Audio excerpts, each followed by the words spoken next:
Good evening. Are we good to go? Okay. And welcome to the regularly scheduled December 19th meeting of the San Luis Coastal Unified School District Board of Trustees. We are offering translation services for our Spanish-speaking attendees to access translation. Please click on, to access translation, please click on the globe at the bottom of your screen and then the language. At this time, we would like to ask if anyone who needs translation to click on the participants icon at the bottom of your screen and raise your hand. Buenas noches, bienvenidos a esta junta de este día 19 de diciembre.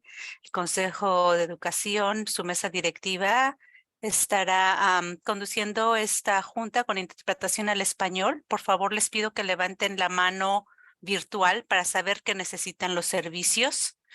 E inmediatamente que yo termine de hablar, van a activar el intérprete de Zoom. Va a aparecer un globo terráqueo y les voy a pedir que hagan clic y seleccionen español. Gracias, bienvenidos. Thank you. And for any Spanish-speaking members requiring translation that are here with us in person tonight, we do have equipment available for you to access simultaneous translation during the meeting. Okay. The board, well, I am Marilyn Roger, clerk of the board, and I am taking this meeting in behalf of Ellen Sheffer, president of the board.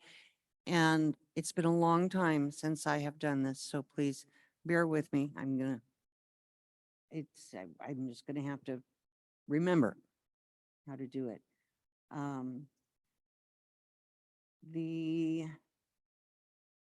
Let's see. The board met previously in closed session.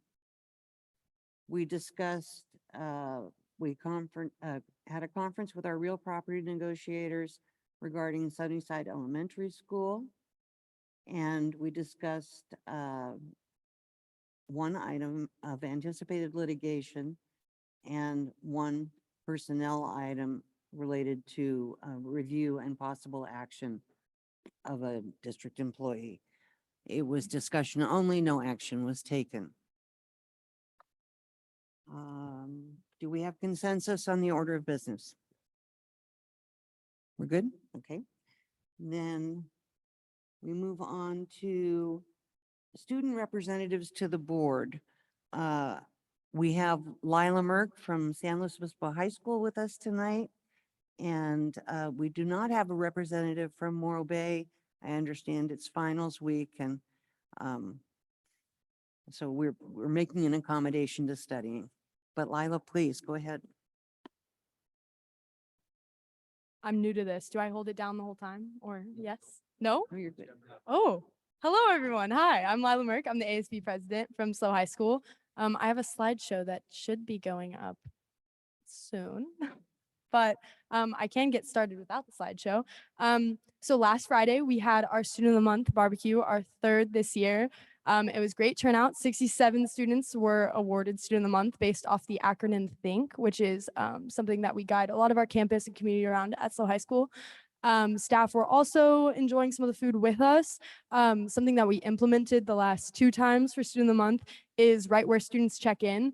There's like a poster. Oh, sorry about that. There's a poster where teacher comments and staff comments as to why they elected or chose their awarded student are placed up on the wall. So those awarded can like feel rewarded to see why they were chosen. And also peers and classmates can see, you know, the expectations and the standards of some of the things that we honor at SLO High School.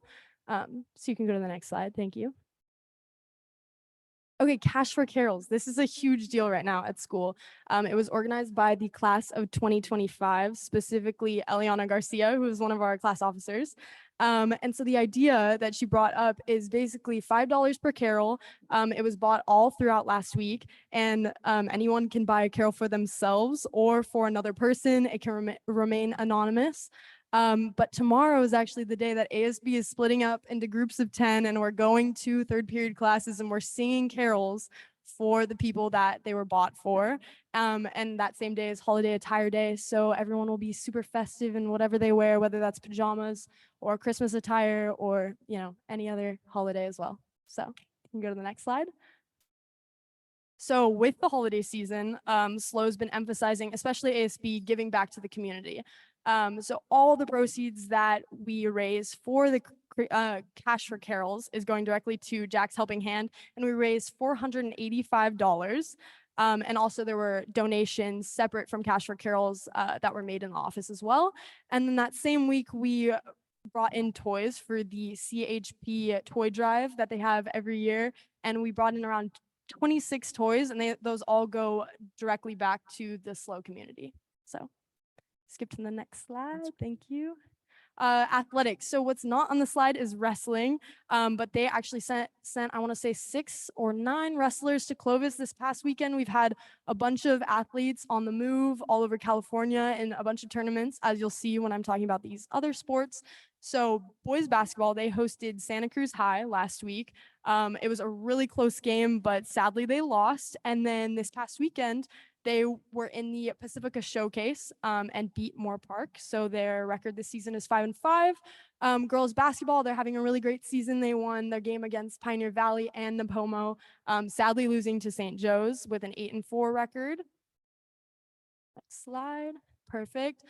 Boys soccer, they also are on the move. They went this past weekend to Clovis in the Powerade Showcase and went 2-1 facing really tough teams.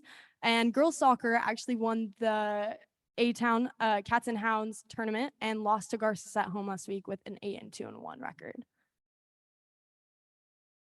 Okay, Wellness Wednesday. This is something new on campus. Every one Wednesday of every month, we're focusing, well, specifically our counselor of wellness and our commissioner of wellness and inclusivity. They're focusing on a topic or a theme in regards to well-being and mental health. And then we host it in the library with activities and a presentation done by Mr. Miller. And then it's just an outlet for students to come in during lunch and talk about mental health or well-being and, have an immediate contact with ASB and also some of our counselors at school. So yeah. On to the next. And then to tie things together, some extracurriculars, clubs, and programs that are going on. So just this past weekend, Speech and Debate did a really good job in their League Open speech tournament.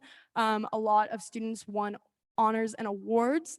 Harvard Model Congress, which I'm a part of, which we're all really looking forward to. We're going to a conference in San Francisco the weekend after winter break. Performing arts, they're working on their spring musical, which is really exciting, The Little Mermaid. We're all looking forward to that.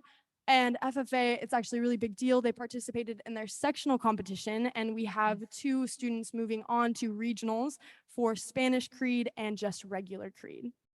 So yeah, that's it. And also a little tidbit I found out after school that for our lunchtime intramurals, which usually staff win, the students actually won the futsal intramural, which is a really big deal. So yeah, that concludes my report. Thank you. Thank you. Thank you very much for coming.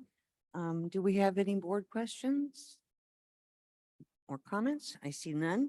So as always, you are welcome to stay and listen to the board meeting and participate, or it is finals. So, we understand you may need to leave, and we appreciate your coming tonight. Yeah, I'd love to stick around. Thank you. Okay, great. One question. Yes, Mr. Clausen.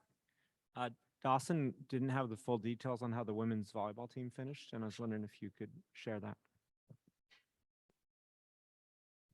Okay, perfect. It's on. Okay, so we made it to state semifinals. We were the runner-ups for CIF Division I, which is a really big deal. We've never gone that far before. It was not a sweep. We played Buchanan in the CIF championships and fell short, but then we headed to D1 state and we made it all the way till semifinals, where we lost to La Canada in a sweep, and they were an insane team, but it was a lot of fun and we played really well this season, so it was a really big deal. Congratulations on a great season. Yeah. Okay. Moving on to item 5.02, we have, pardon me, 6.02, we have the Baywood Elementary Program highlights. Mrs. May. Hello, thank you for having us this evening.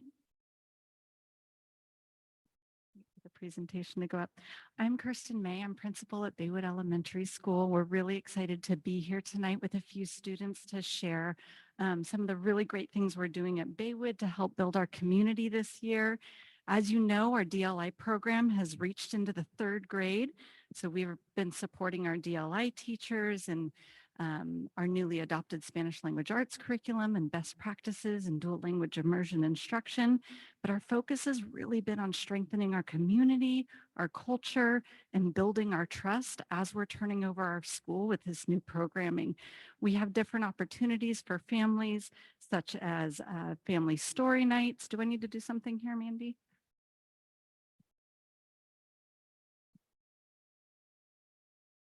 Family story nights. We have a strong and growing ELAC community. We're hosting quarterly family picnics and principals' coffees also quarterly. Our Baywood trademark is a strong partnership with our PTA. We launched the year by sliming me and pieing me in a great community kindness challenge. They hosted a trunk or treat. We had a lovely festive Dia de los Muertos celebration. We recently were in the Los Osos holiday parade. We have coming up a family bingo night, a 5K, and they're in their planning stages of our annual and beloved school carnival, which will happen in the spring. So the adults have been really hard at work providing opportunities for our family and our community and our kids. But the real stars of our show are here tonight with me, and those are student leaders from our school. Can I not drive now?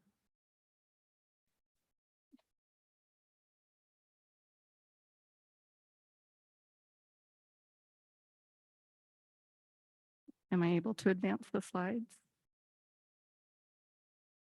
Okay. So we had a slogan to start our year with kindness starts with me. And so we moved that over to our leadership. And our leadership slogan is leadership starts with me. So tonight I have Liam Sanderson, Sarah Creedy, and Jane Chancellor here with us tonight to talk to us about the different opportunities that we're providing for students on our campus. Come on up.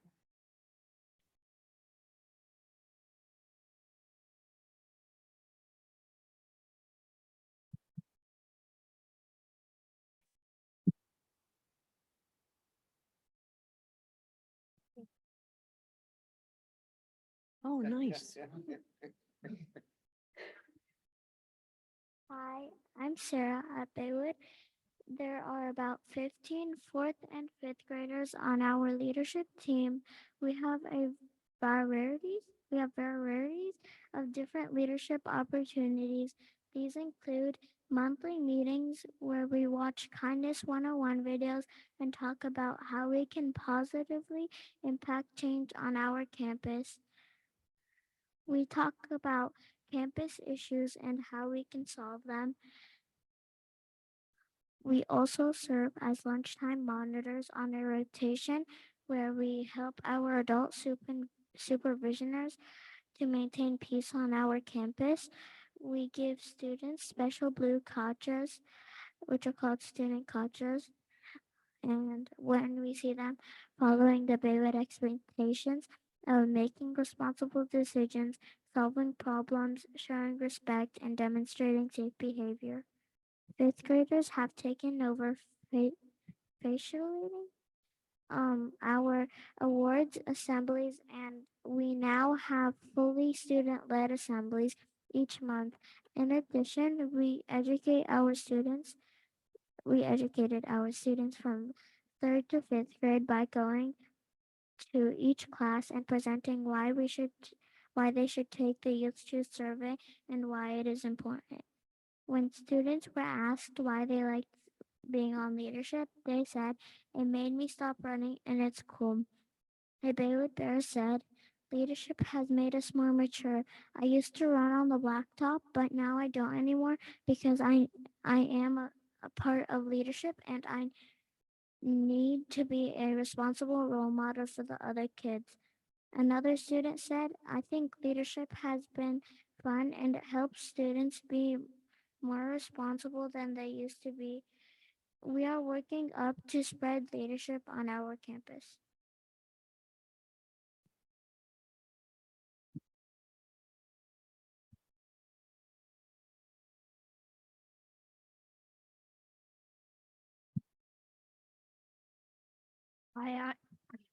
Hi, I'm Liam. I'm a student athlete and I'm on leadership. Upper grades at Baywood have the opportunity to participate in lunchtime sports. Last week, we started a 3-on-3 lunchtime basketball tournament with our PE coach, Mr. Pulowski.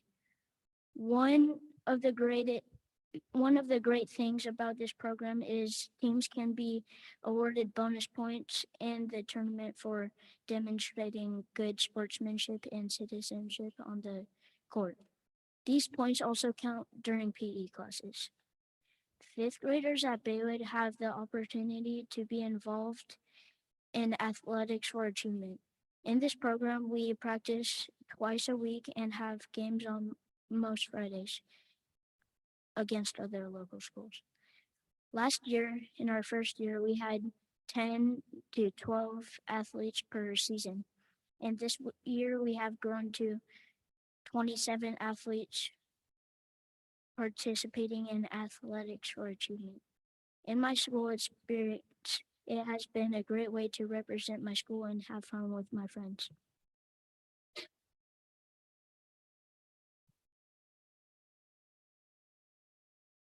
Hello, I'm Jane and I've been a Baywood Bear for 6 years.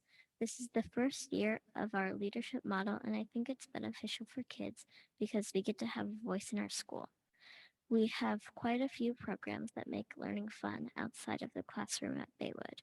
We have a variety of lunch activities, including a Spanish club, green team, and art club. One student said, green team helps you get used to helping the earth. Another said, you get to help the community by picking up trash. We also get to participate in STEAM clubs 12 times a year in 3 rotations. Class offerings include Dungeons and Dragons Club, origami, Jacob's ladder making, beautification, a drop, and more. When students were asked about STEAM clubs, one student had the following to say. STEAM clubs are fun because they kind of get us ready for our career and our job, like journalism or plants. Another said, in STEAM clubs you get to meet new people because it's not just your class. We also get to visit our innovation lab and garden once a month and sometimes more. One Baywood Bear said, garden is fun because you get to learn new things about the world and how things survive and grow. Baywood is a great place to learn, and all these activities make it more fun for kids.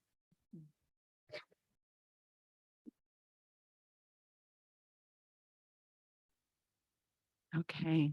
In closing, students were asked what made Baywood awesome, and they said, there's nice teachers. You get to have fun with your friends. There's opportunities that make learning fun. You can go on field trips, even though you're still learning. There's a lot of kind teachers, and we have new and fun assemblies. Baywood's an awesome place to be. We're doing great things for kids, and we're excited that we got the opportunity to come and share that with you tonight. How about a round of applause for these kiddos?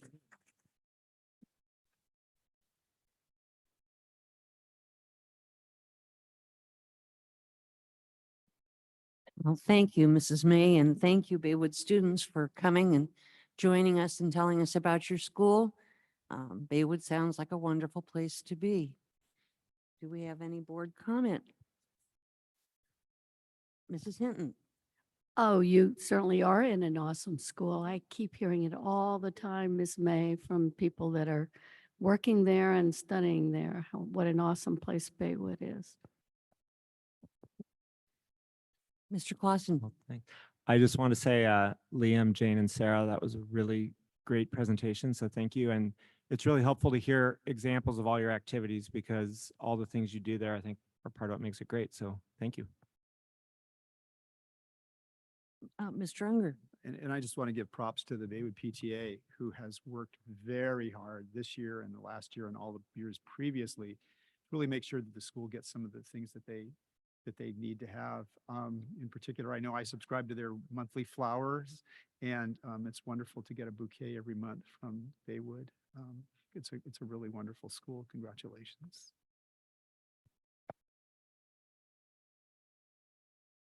Well, Miss May and students, you did a bang-up job tonight. I really enjoyed your presentation, and it's great to see all these terrific activities going on at your school.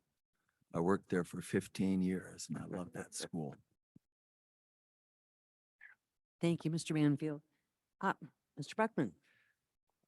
Well, I don't want to be the only board member that doesn't congratulate you and tell you what a great job. And for the moms, I did get video of 2 of the children, and I know one mom got video of the other one. So just give me a holler and I'll send you the video. Okay, well, I guess I'll just close it out with I am a former Baywood mom of 2, and Baywood is very close to my heart. So I appreciated your presentation. I'm glad that things are going well. And thank you for coming tonight. Okay. Moving on, at the time the agenda was posted, we had received no written correspondence.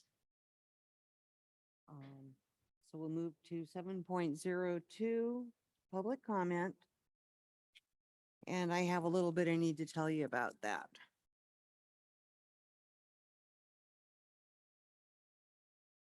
Okay, at this point in the agenda, the board welcomes comments on matters of district interest. The board will listen but cannot engage in discussion or take action on items not listed on the agenda. Generally, this section of the agenda is for individuals or a representative of a group to address the board on issues not listed on the agenda. Speakers who wish to discuss items on the agenda are requested to wait until that item comes before the board. However, comments may be given on agenda items at this time if it is not possible for a speaker to stay until the agenda item is heard by the board. If you submit written comments on a topic, you will not be allowed to also speak on that topic. Comments or correspondence submitted anonymously will not be accepted. If you would like to speak in person, please complete a yellow public comment request form and submit it to Mrs. Dawson, who is seated at the back of the room. In-person public comments will be read first. All public comments will be limited to 3 minutes, a limit of approximately 450 words in written comment. You may not cede any remaining time to another speaker. Any portion of your comment extending past the 450 word limit will not be read aloud due to time restrictions. All written meeting comments, provided that such comments are received prior to the end of the meeting. That made no sense. Allow me to begin that sentence again. All written comments that are not read into the record will be made part of the meeting minutes, provided that such comments are received prior to the end of the meeting. That makes sense now. Please be aware that written public comments, including your name, may become public information. There will be no ceding of time. We ask that other public observers in the room remain respectful and do not interrupt the individual giving public comment, because this is the time for the board to listen. And it is very difficult to do so if there are multiple individuals speaking at the same time. As board clerk, I will maintain the order of this meeting and may issue warnings or removal of disruptive individuals. So public comment will be handled by Mr. Unger. We have 3 people who wish to address the board in person. The first would be Amber Wilkerson, followed by Chea Hall, and Mary Jane Jodry after that.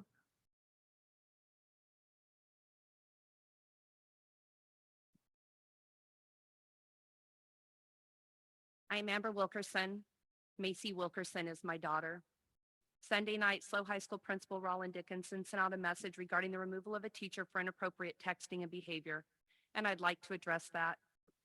The message sent had the following statements. Makes me proud of our school community, and it is important to note that we acted immediately on these reports, as we always do. How dare you? You all need a PR person. Like Dr. Prater's statement to the Tribune on November 29th, this is a lie. Your lies and ability to look accountable without taking accountability for what happened to my daughter is disgusting. I'm glad you took what these students said seriously, but my daughter was victimized by Jeff Brandow, and now she gets to be re-victimized every time you all pat yourselves on the back and give kudos for the time you get it right. This only happened because our community is watching. I hope they get to watch as each of you faces questioning and depositions on what happened to my daughter. I hope you hear the whispers as you walk by people like my daughter did her entire senior year. I hope you watch as your family eats downtown and continually gets approached and asked questions. And then maybe you'll get a small taste of what my family has gone through and what my daughter continues to go through. There is no way for you to measure the damage of what happened to my precious girl and what continues to happen to my family. This statement and action was damage control, but it's too late. And when I look at the pain and trauma you allowed by not removing Jeff Brandow in October of 2022, after years of complaints, I am so angry. I will not let this board, administration, or community forget what this has done to my daughter. I will be here. I will blow up social media. I will be at every board meeting, and I will meet with anyone who will listen until there are new people running this organization. As a community, we need the resignation of Desiree Dellinger, Rollin Dickinson, Leslie O'Connor, and Dr. Prater. I do not feel sorry for you. This is a situation caused fully by your behavior. You will get no kudos or pats from me.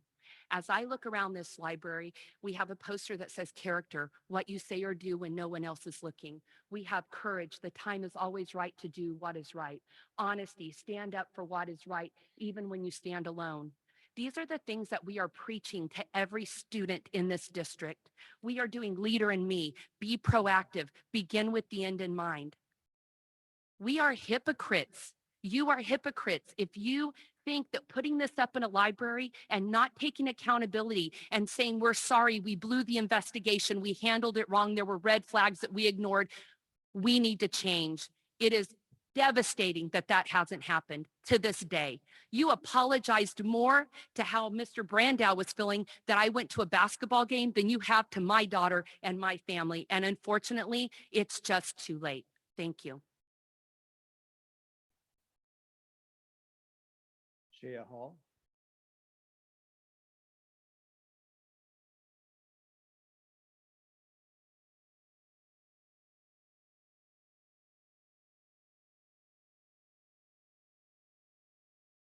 My name is Shay Hall.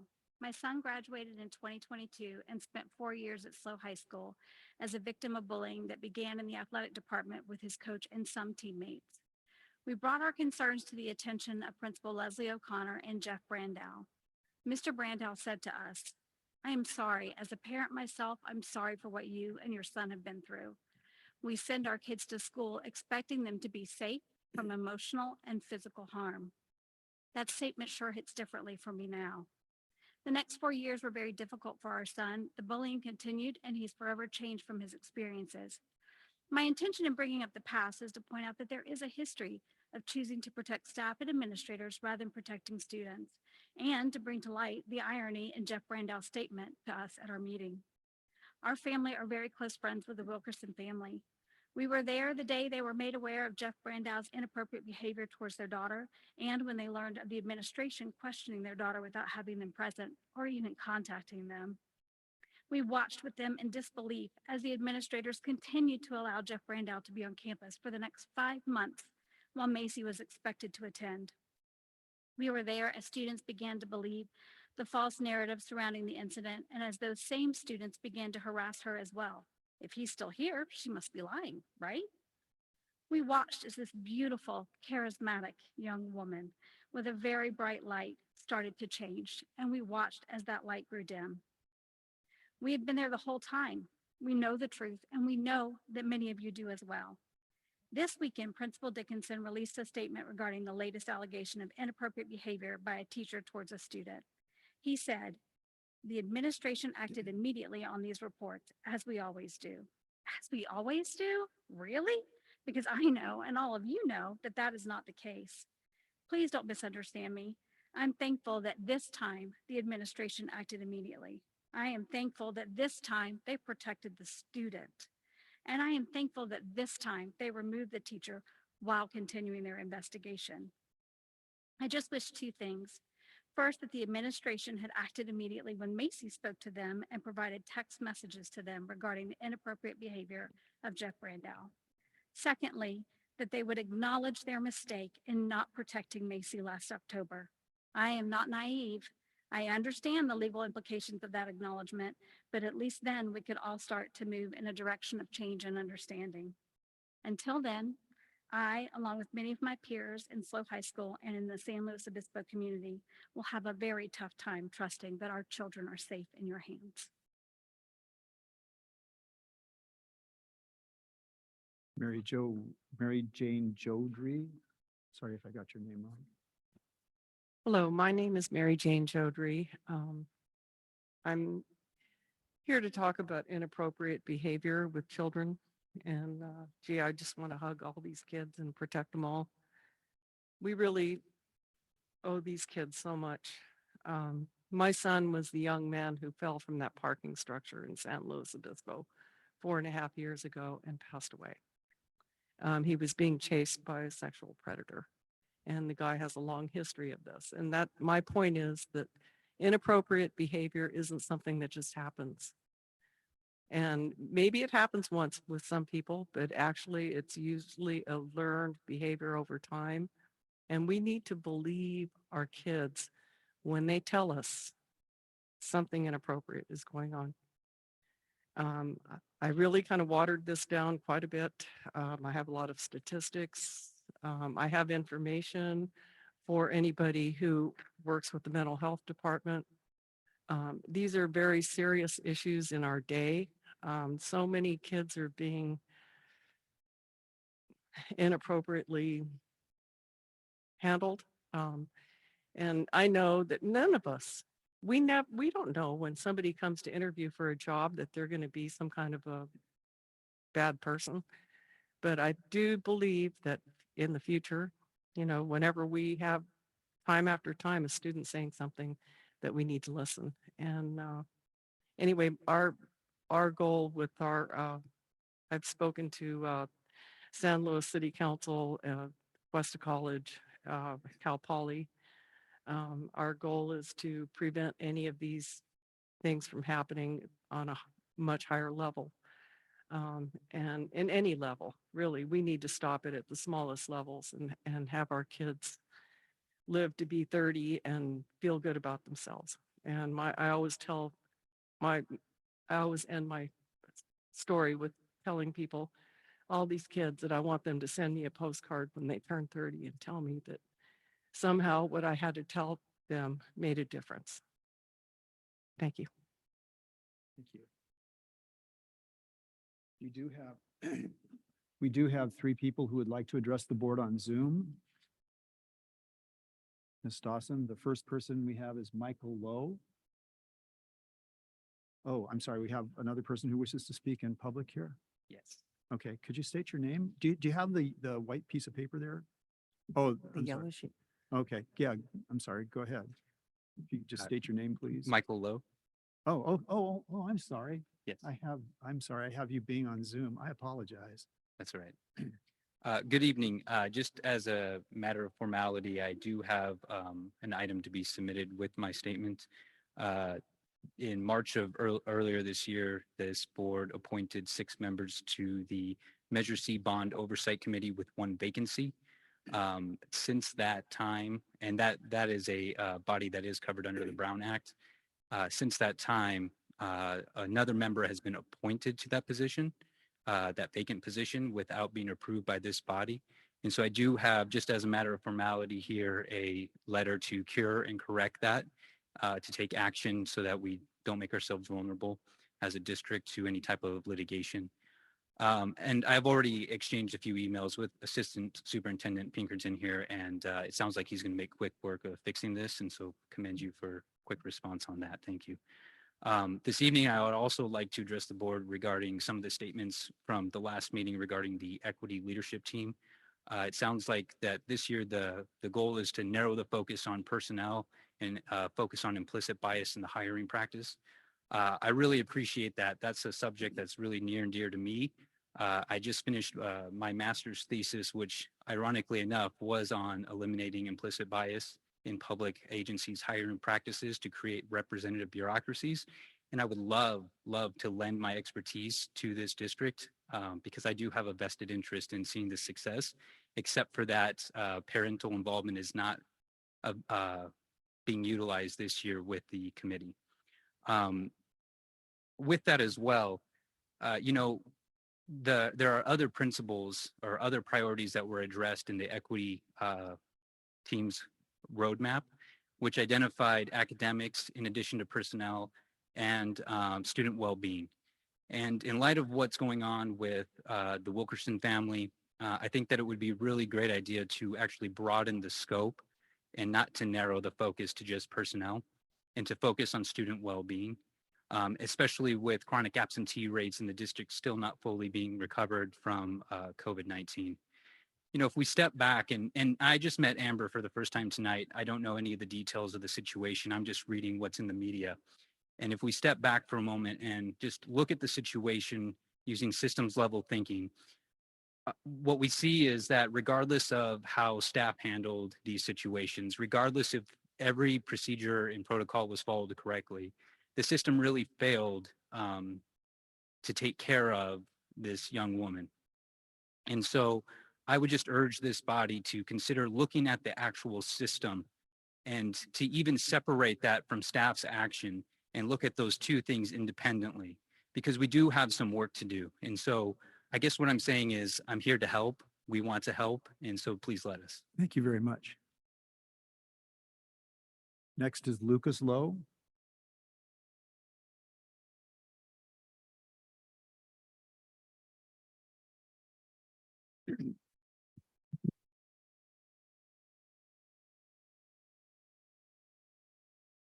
Good evening, school board. I am Lucas Lowe in 7th grade at Laguna Middle School. I'm in honors English and accelerated math, band, and I was on the cross country and wrestling team. I'm here to tell you about how I was bullied at school a couple weeks ago. I was changing in the locker room after PE when an 8th grader came up behind me and put a trash can over my head and held it on me. It was dark, I was surprised, I was scared, and I was covered in trash. He finally took the can off and let me out. And he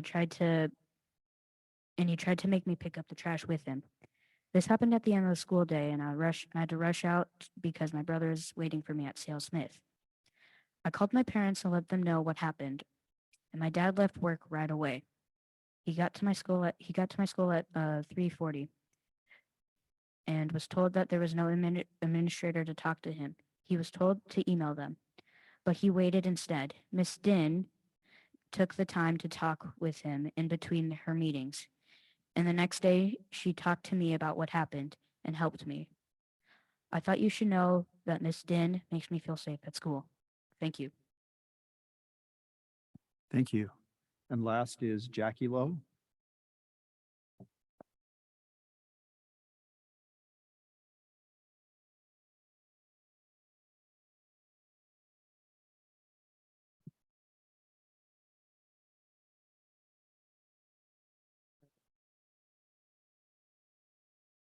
Good evening, Board of Trustees. I have spent nearly 3 years studying educational equity and educational leadership at the University of Southern California. I've spent the last year deeply studying and researching the ways that leader perceptions influence school climates and cultures through the practices they implement at school sites.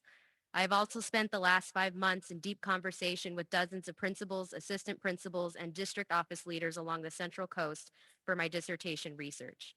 I can report that it is imperative for the health of this district that the school board and district leaders make true efforts to inform themselves on how to lead the community's educational program. Leadership must be more than a title or a position. Leadership is the courage to maintain one's integrity and dignity. Leadership is the unwavering courage to protect the well-being and dignity of others. The community has been given a clear example of what poor leadership is from the board and district leaders through the Wilkerson family's experience. My family is here tonight to inform you of what good leadership is and where it is found in the district. Assistant Principal Liz Din from Laguna Middle School not only handled the difficult incident for my son in a restorative and progressive manner, she also listened and collaborated with us as parents.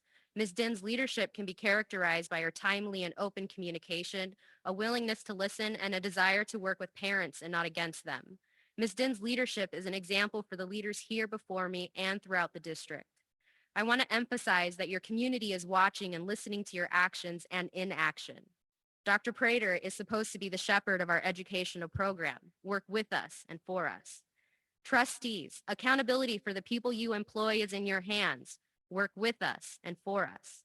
If you have forgotten or don't know what you can do, I encourage you to study your board's policies so that your legacy is not one of gatekeeping and harm, but of groundskeeping and growth. The time for change and accountability is always the present. The district equity team told you in May that we must continue working to improve academic access for vulnerable communities, to protect the well-being of all our students, which means we fix our mistakes and we repair harm, not gaslight the community. And this also means that your leadership is trained and equipped to honor and protect the diverse staff you bring into the district. We must do better. I told this board in October that if the district isn't equipped to lead equity work, there are community members who can. So tonight, as a member of the public and in accordance with Board Policy 9322, I'm officially submitting a written request to Dr. Prater for an item to be included on the January 16th board meeting. This item will establish through resolution a DEI task force that will serve as the community's voice in making recommendations to the board regarding policies and practice. I brought copies of my written request as well as a draft resolution and a proposed charter that includes a reasonable timeline and scope of work. This is how we should be handling our equity work, and this is how we ensure our students' needs are being met. Thank you.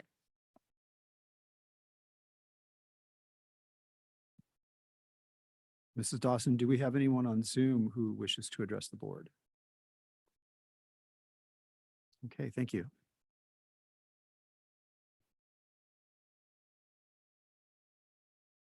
So, 8.01.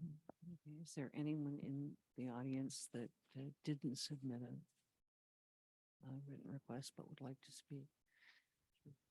Yeah, is there anyone in the audience tonight who did not submit a written request but would like to address the board? Seeing no one, then we'll close public comment and move on to item 8.01. I'm sorry. Please.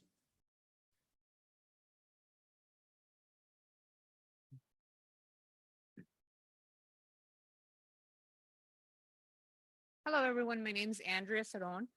My nephew, Marley Camarena, is a first year, a ninth grader at San Luis Obispo High. It is very concerning that these allegations have come up with these teachers, and we are very concerned at the way that things are being handled. We really don't want my nephew and my brothers here, his son, to have this impression of the school. It is very imperative that you all please take the proper actions to speak with the principal and either have him take some sort of course or some sort of, for him to have some sort of, I guess for lack of a better word, shadowing of someone of how to correct his ability to be able to handle these situations, because it is not a good impression to have on these children that are vulnerable to have who is supposed to take care of them, and they are basically in danger. We don't send our children to be already in fear of a school shooting, and now they're in fear of their own personal mental health because this is causing them to come home and be concerned. So we ask that you please take the time to really see at what the system is doing and how that principal is handling everything, because not only is it bad for our children, but it's also bad for our families to have this happening in our local schools. Thank you. Thank you. Okay, thank you.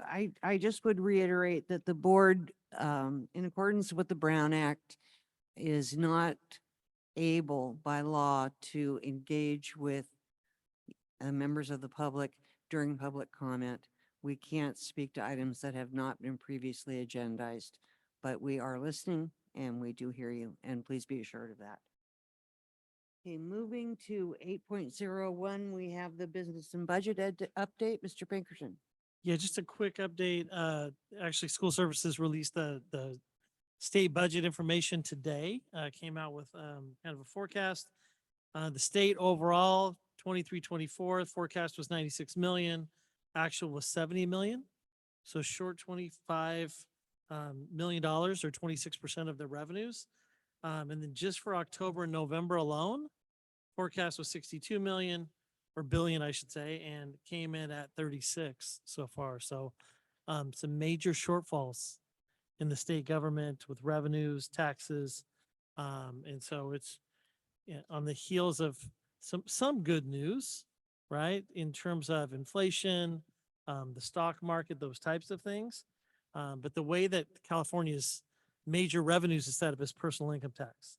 And it's basically the top 1% is a large majority of the actual revenues that the state brings in. So when the stock market does poorly like it did last year, that has a major effect on overall revenue. So it will be interesting to see how the governor plans on attacking this in January. And so I'll continue to update the board. I'll share this article with you as well as we move forward. Thank you. Item 8.02, educational services update. Mrs. Yamashita. Good evening, board. We are busy as usual. Earlier this week, my team got to work with some principal leaders with the Association of Two-Way and Dual Language Consultants, planning and revising for our dual language immersion student programming and English learner student programming. I had several meetings with different board members as well as a few different families in the past couple weeks. I got to attend the Inclusion and Belonging series with some of our elementary principals and staff members that's put on by San Luis Obispo County Office of Education. I got to attend the fabulous holiday concerts by our wonderful high school and middle school bands and choirs. One is happening again tonight that we unfortunately can't be a part of, but also got to celebrate the winter season for elementary athletics after school and saw some fantastic soccer games going on at CL Smith. I attended the Educational Services Council with, again, San Luis Obispo County Office of Education to hear updates about all the legal updates and changes coming out of the legislature for the 23-24 year. Met with some community partners, specifically Creeklands and Cal Poly ROTC, about possible educational partnership opportunities. Did some site visits around TKs and other classrooms, and also a follow-up meeting with our Lancer Mascot Committee. So lots rolling in the Educational Services Department. Thank you very much.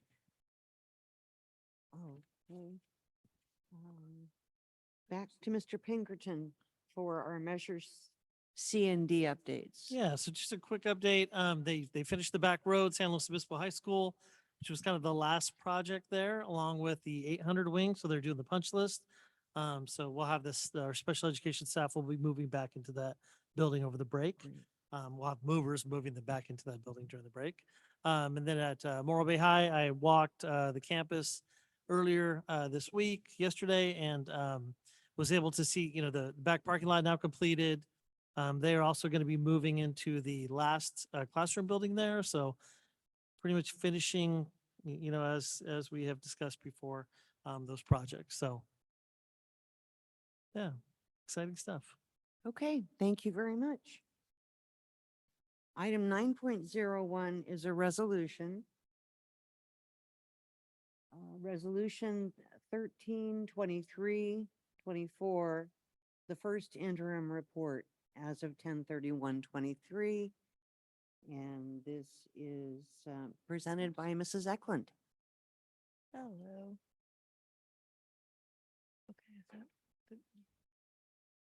what you share. Take the camera off of my face. Okay. Is it good? Do we have it? Okay. So for the first interim, we're comparing the budget adoption to changes through October 31st. So you'll see that at budget adoption, we expected revenue of $127 million, and estimated expenditures of was that okay for me to do that? We share it on the screen? Presentation? Oh, okay.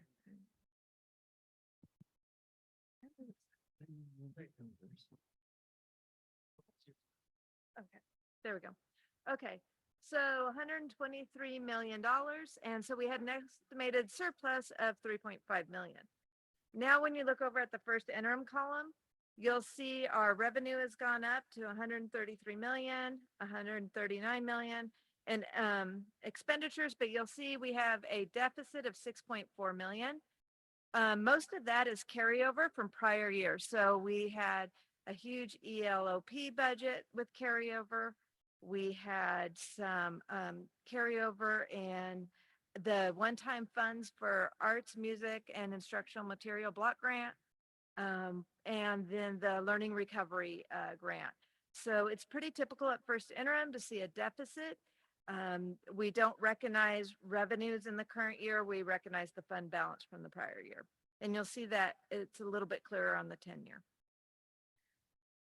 Oh, I want to let me go to the next. Oh. Just quick clarification. Uh-huh. So we're taking expense out of last year and putting it into this year so we can use it this year, as opposed to spending more money than we expected. Is that what you're saying? Okay. Yes. All right. Yep. It won't let me go to the next. That's what I'm doing. I think Jeremy's got control. We go next slide, Jeremy. It won't let me when I hit it. I'm Okay. scrolling down. Okay, well, that works too. Okay. So, as you know, our property taxes, some good news there, came in higher than we expected. We had budgeted 3% as always, and they came in 6% over the prior year. So that was an increase of $2.9 million. Federal revenues increased a little over $1 million. Most of that was the update to Title I, II, and III funds, and a little bit of deferred revenue, meaning revenue that we didn't spend last year and are going to spend in this year, is also accounted for in the $1 million. State revenue had an increase of 1.3. A lot of that was our CTE grant. And then it's truing up some lotteries from the prior year and adjusting other state budgets just to reflect the most current allocations from the state. And local revenues are increased. We've gotten some local grants. We get donations and we increase those as those are received by the district. And so we have a total of $5.8 million increased in revenue. Oh, look at that. So just a pie chart showing the different areas where our revenue is. Property taxes is still the largest at 71%. We have other LCFF at 5%. That historically was our Education Protective Act, an adult ed. We have a payment that we give to Bellevue Santa Fe passing through property taxes and our special ed property taxes from the COE. This now also includes our transportation reimbursement, which is about 1.3 million.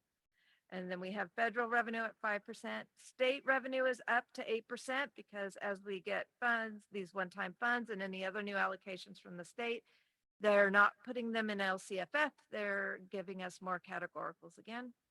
STRS on behalf maintains at 3%, and we have our local property, our local revenues at 9%. And then a breakdown of the expenditures in our budget. Salary for certificated classified admin and employee benefits tend to still be the largest expenditure in the district.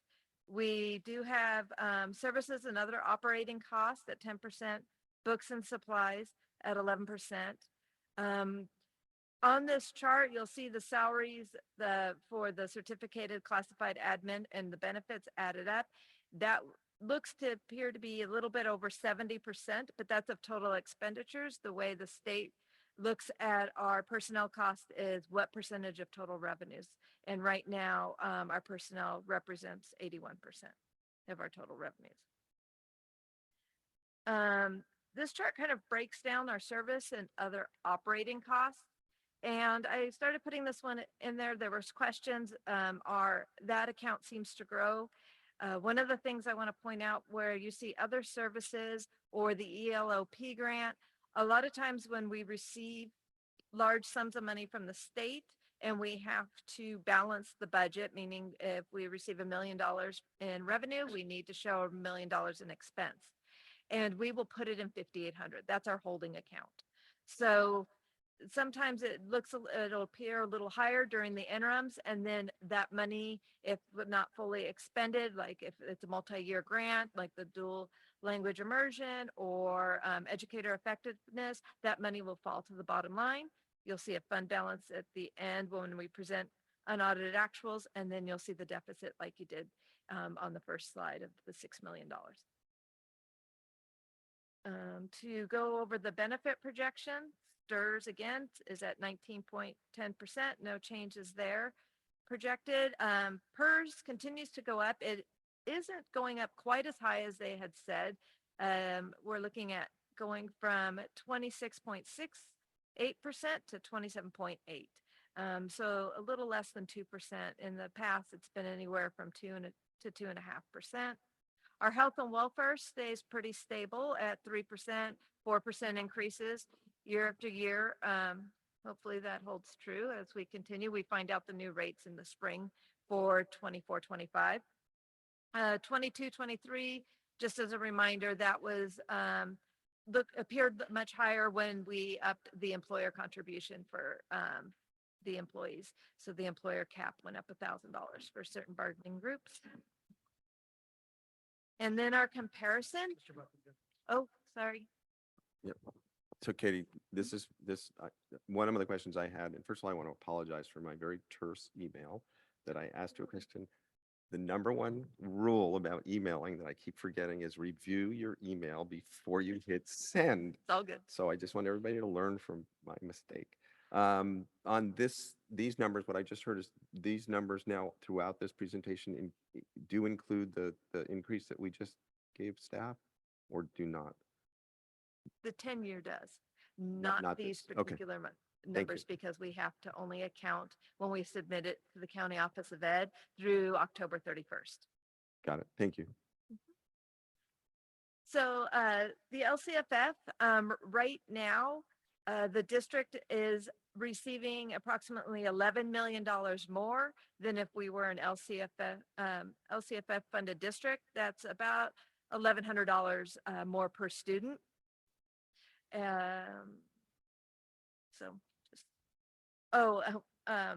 So Ryan and I were at a conference in November, and we were listening to the presentation from the LAO.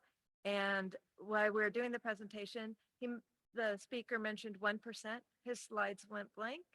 And everybody's like, is that a joke? Is that a joke? The COLA can't be 1%.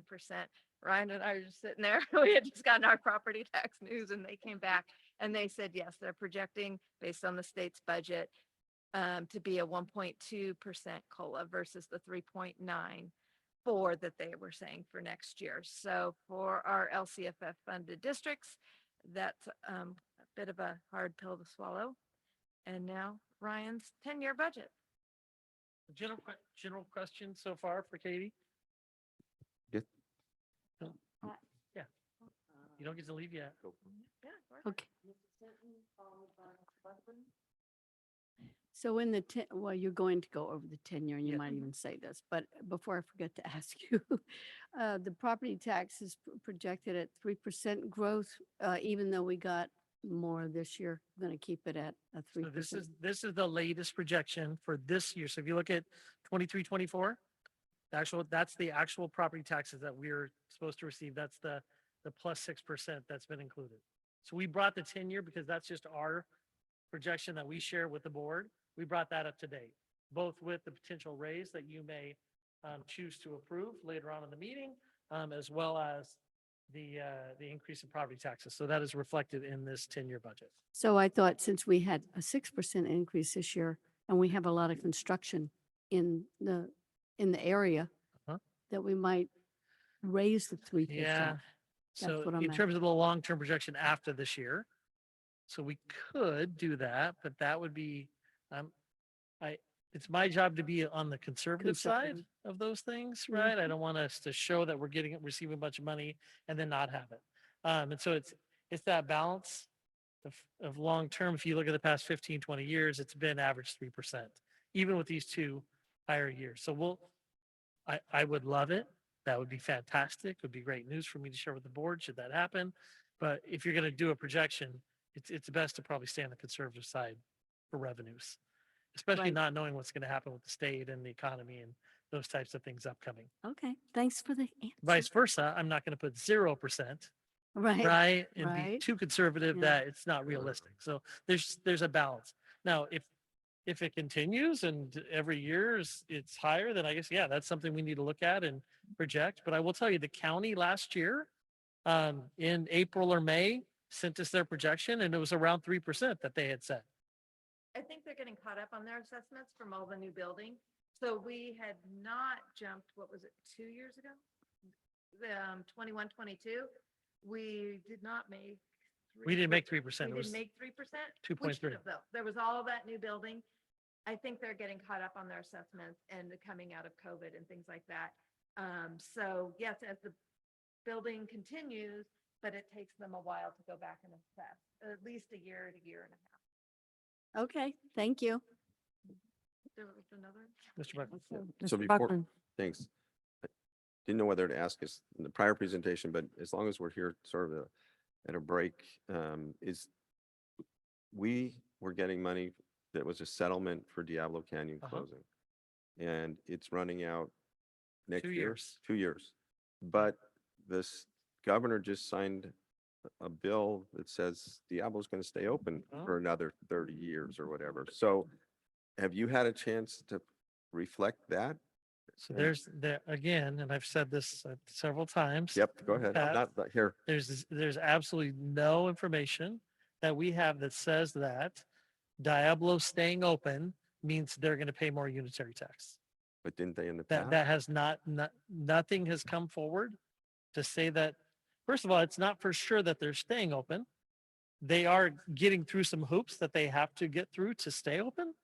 My hope, again, kind of like my projection of property taxes, I would love for unitary tax to go up and for us to have extra revenues in the future. But as of right now, they have not talked about that, happening, increase in property value, those types of things. So I hesitate yet until we hear word that that this will indeed run unitary. And so what I read in here, it's somewhere in this presentation, was when those supplement, that money that Diablo has Yeah. been giving us Mhm. runs out, that's reflected in this 10-year as In a, the 10-year, as a yes, law. absolutely.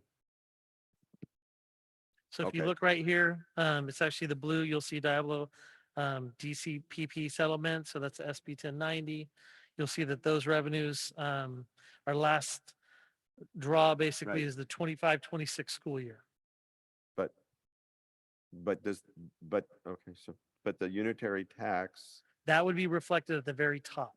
okay, so So there's that never would be the actually, top line if there's never it actually been a became property gap. taxes. We've never run out of the unitary. It's always continued and it will Yeah. now maybe They're continue. just devaluing. All right, I just, in my mind. So they it have- went down. So we received 6% increase with them dropping unitary tax about $600,000 this year. Okay. So they're about 4 million now. We anticipate that they're probably going to drop another 2 million over the next 2 years. I think they're going to have an ongoing 2 million. Like just, there's always going to be some unitary tax because there's going to be some utilities. There's going to be, it's just the Diablo Canyon aspect of it. What that's going to actually be long-term, we don't know.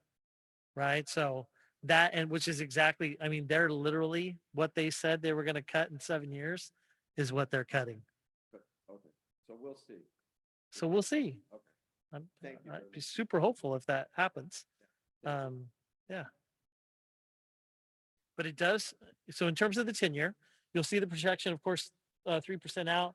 So we've been super fortunate the past 2 years, 7% increase last year, over 6% this year, right? So, I mean, those are ongoing revenues. So fantastic, more than we had anticipated. And so that's a positive in terms of looking at this 10-year and the out years. We are at a point though, where we are spending a lot of one-time funds that we received.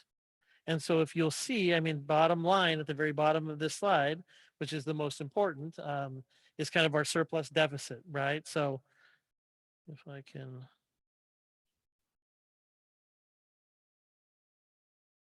I got things on my screen that you can't see.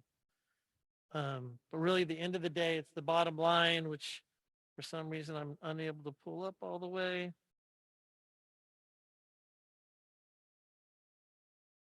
But so again, if you look, harken back 2 years ago, over the past 3 years, we've basically our ending balance has grown. Again, by 7.4 million minus the 7 million. So, basically $6.7 million. We've increased our bottom line over the past 3 years. A lot of that is because of the one-time funds. So we will be spending a lot of those down this year, upwards to $3 million as projected. And then the next 2 years, you'll see it again. This is with the 3% increase. This is with us. I will tell you, at this 10-year, we have anticipated making cuts for next year, personnel cuts, because of the loss of the one-time funds. We added a lot of positions, over 150 employees to our school district over the past 3 years. So that is something we're going to have to, and the board's going to, we're going to have a study session about the LCAP coming up. We're going to be discussing this over the next 5 months as we move forward, talking with staff, and beginning to build the next 3-year LCAP. It's something we've discussed, we've talked about, it's coming, it's time. We're at that point now. So we do need to make reductions. I don't see us having layoffs or anything like that, just through attrition, working with employees. We'll have other positions, we'll weather the storm through it, but it is something we're going to have to be cognizant of. Short of next year, it's another great property tax year, and this all changes for the better as we move forward. The next 2 years, of course, as you'll see from the 10-year, we pretty much are average in terms of a budget, right? I mean, you're talking about $130 million budget so 400,000 of $130 million budget is not like, that's not a lot, right? It's a lot of money, but in terms of the overall percentage and aspect of it. So we're pretty flat, I would say. And then what you see with the following year is the end of Diablo Canyon funds. So that's the 4 million, right? That's where that starts to affect us. But as you'll see, property taxes are kind of exponential as we move forward.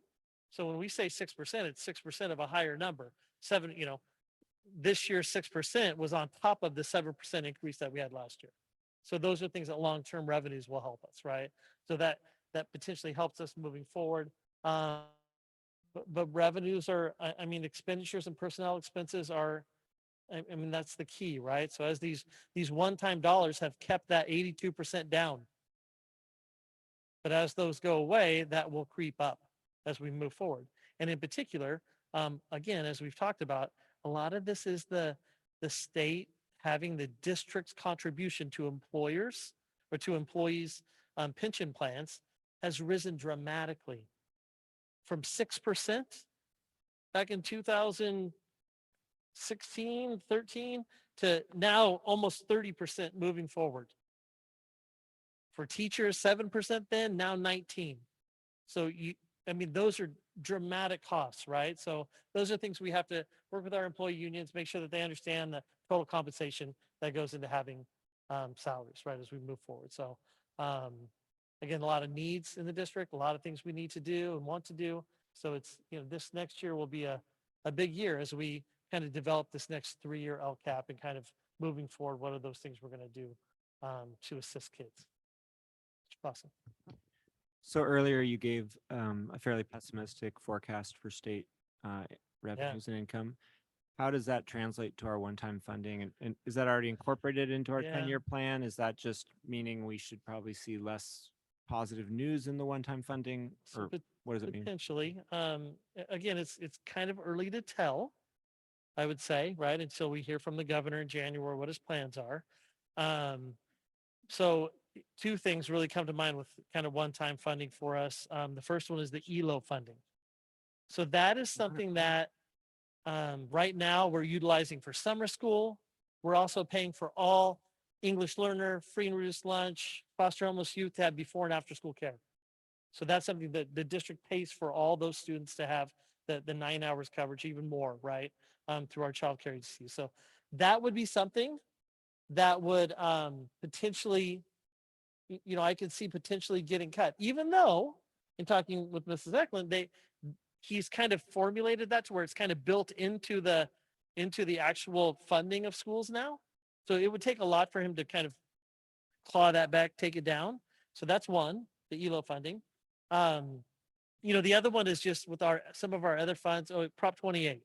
So that's the Proposition 28 was our arts and electronic media funding, right, for new programs for kids. That actually was a ballot measure. So that's something they can't get rid of. So that should continue. And my concern really is things like we just opened up our 2 new wellness centers. And we got a grant to pay for the staff for those for a year. And our hope was that then this new billing that the state was setting up would then allow us to bill back for the services we're doing with kids. And then those positions would be paid for. And wouldn't that be great? 2 new wellness centers by, serving students, we'll be able to bill back and maintain those. Those are the types of programs that will get cut in January. So then it becomes the question for the board will be, do we maintain those? But if we do, then what else do we cut? So that then becomes the priority conversation about what are the supports we're going to have available for kids. And what I can tell you is once you start a program and once you start helping kids and provide something like that, it is super difficult to take away. And I don't look forward to telling my EL and free and reduced lunch, families that qualify for free and reduced lunch, that they don't get free childcare again, or that we don't have funds for summer school, right? Those types of things. So that's the unknown for us. It represents, as the slide showed, about 8% of our budget.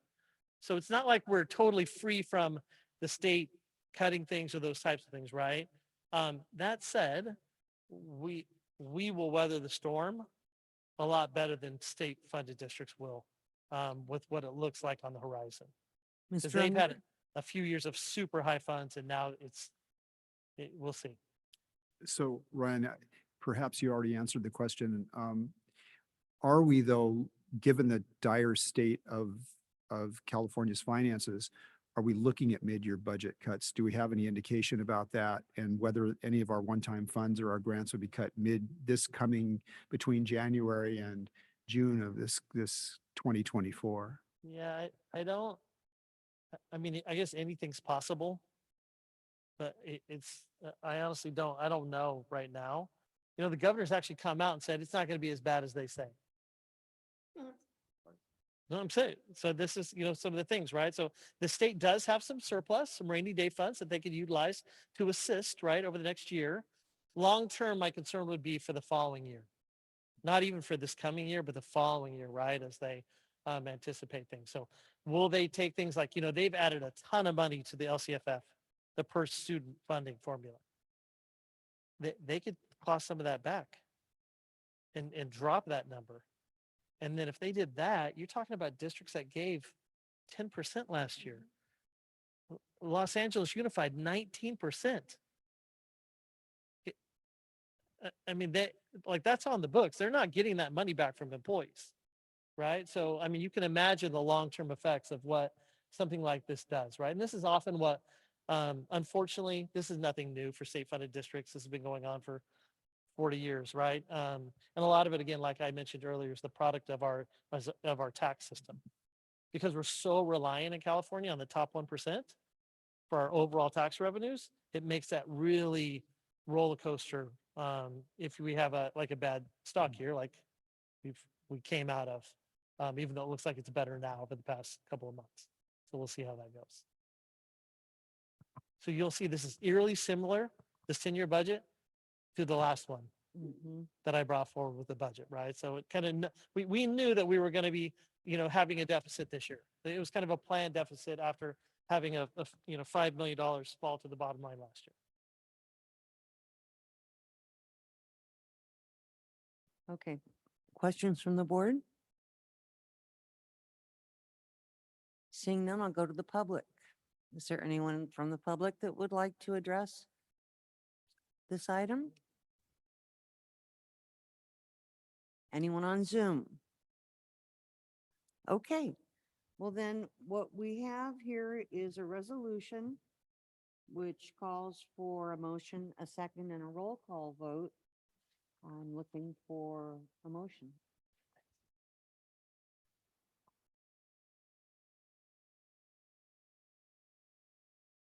I move that we approve this interim presentation budget.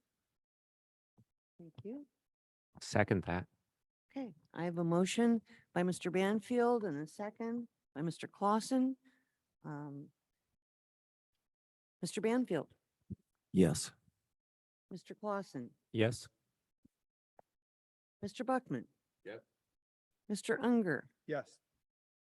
Mrs. Hinton, Yes. and I am a yes. So that passes unanimously. Thank you. I'm going to pull up the next presentation. Okay, moving on to item 10.01. It's the English Learner Programming and Process Update.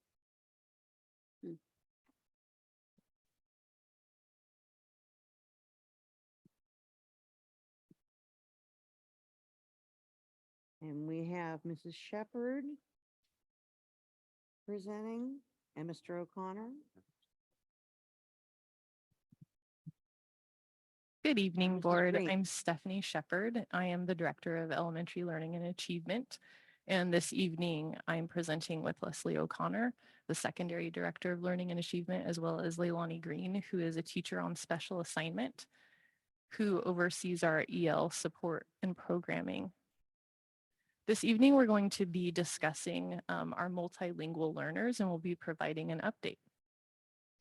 So 3 areas that we're going to cover this evening are up here on the screen for your viewing pleasure. I'm going to be talking about our student demographics within our English language learners, and then Leilani will be discussing our assessment data. We'll really be diving into our LPAC data, which is our English language proficiency assessment for the state of California.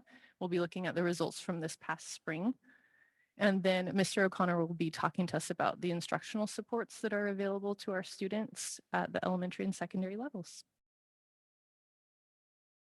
So if you'll take a look at whichever screen, this one I guess is most convenient for you guys. Over on the far left, you can see our overall English language learner count for the entire district, TK through 12th grade.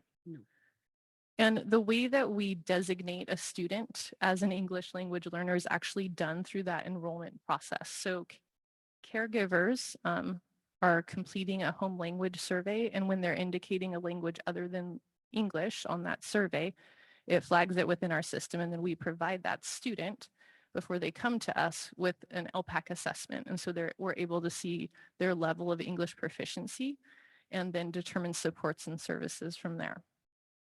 So that number 634 actually falls just slightly below 9% of our population. I think it's specifically 8.8% of our students qualify as English language learners.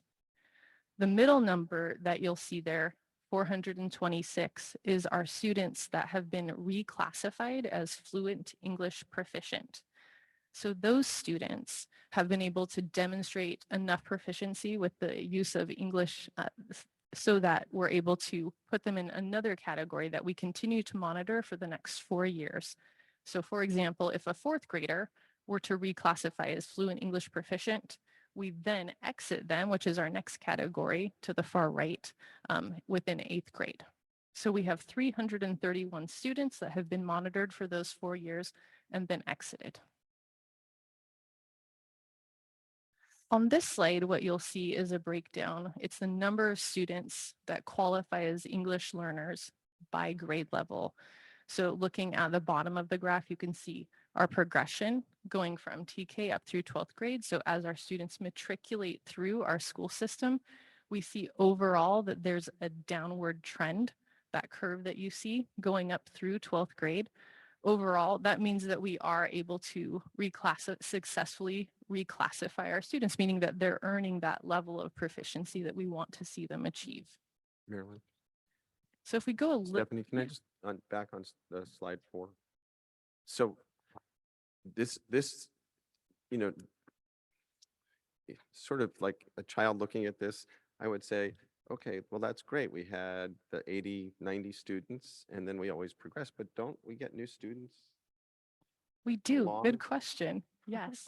So what I'm going to show here in our next slides is we're going to break it apart. You're fine. That was a nice segue for me. So what you'll see here is this is a breakdown. It's taking our English language learners and then dividing them into a few different categories. So when a student comes to the United States and has not participated in our schooling system previously, for the first 3 years that they do participate here, they're designated as a newcomer. And so what you'll see is it's the very small bright blue numbers. You can see a bigger leap in 3rd grade there. We have 17 newcomers currently. That bar right now for elementary indicates the newcomers. And you're going to see a few more on the next slide when we take a look at secondary. So that accounts for, Mr. Buckman, the students that are new to the country, new to the school system.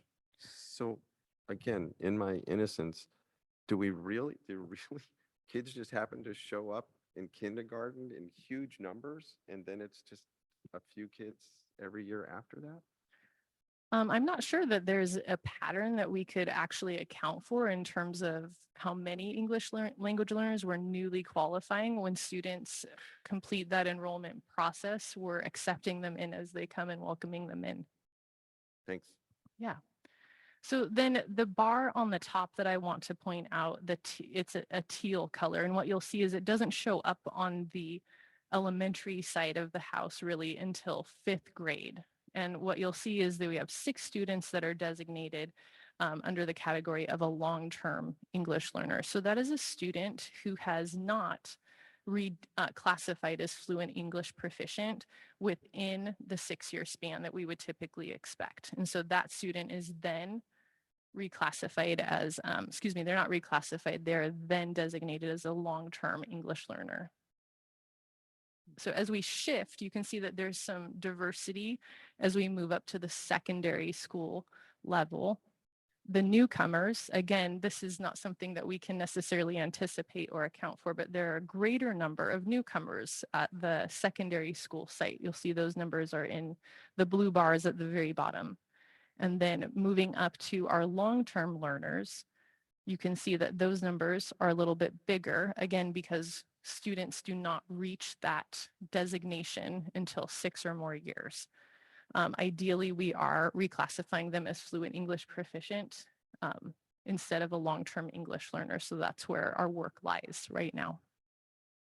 Again, I do want to say that the state of California is looking at changing this because most research does show that it takes between 5 and 7 years for individuals to become proficient in a language. And so the state of California is following suit and looking to change their long-term learner classification and extend it another year so that it matches the most current research.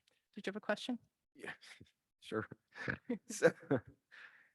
So I'm hearing the term newcomer used maybe differently than it's used here. So it's sometimes being used like a kid that shows up on campus and we didn't expect and we don't know where they came from, and they're a newcomer, like newcomer to our country. And this doesn't sound like it's that student. This is, okay. All right. No, it wouldn't be. So again, it's within the enrollment process. So whichever caregiver is filling out that enrollment paperwork, when they fill out the home language survey, that's when we are able to see whether or not a student is proficient in English. Once we test them, it flags it. Yeah. Mr. Unger. Can I ask you a question about the long-term learners. Yeah. Is it my understanding is that there are levels of English proficiency before someone becomes RFEPT? Is that correct? Do we know, for example, in sixth grade, we showed 29 long-term learners. Do we look at their, I guess it's primarily determined by the LPAC. Do we look at their LPAC levels and see where they are approaching English proficiency or redesignation? And for example, you don't have this information now, but of the 29, do we know where those guys lay within that LPAC framework?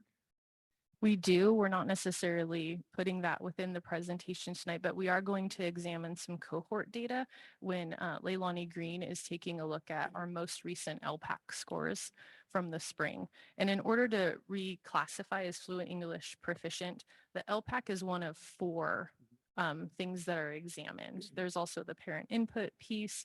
We also have teacher input, and then we're taking a look also at the student's academic progress. So more than the LPAC, but they do need to receive that. It's a score of a 4, and it's a comprehensive score. But this is Leilani's turn to talk actually about this, and so she's going to be discussing the LPAC with you all.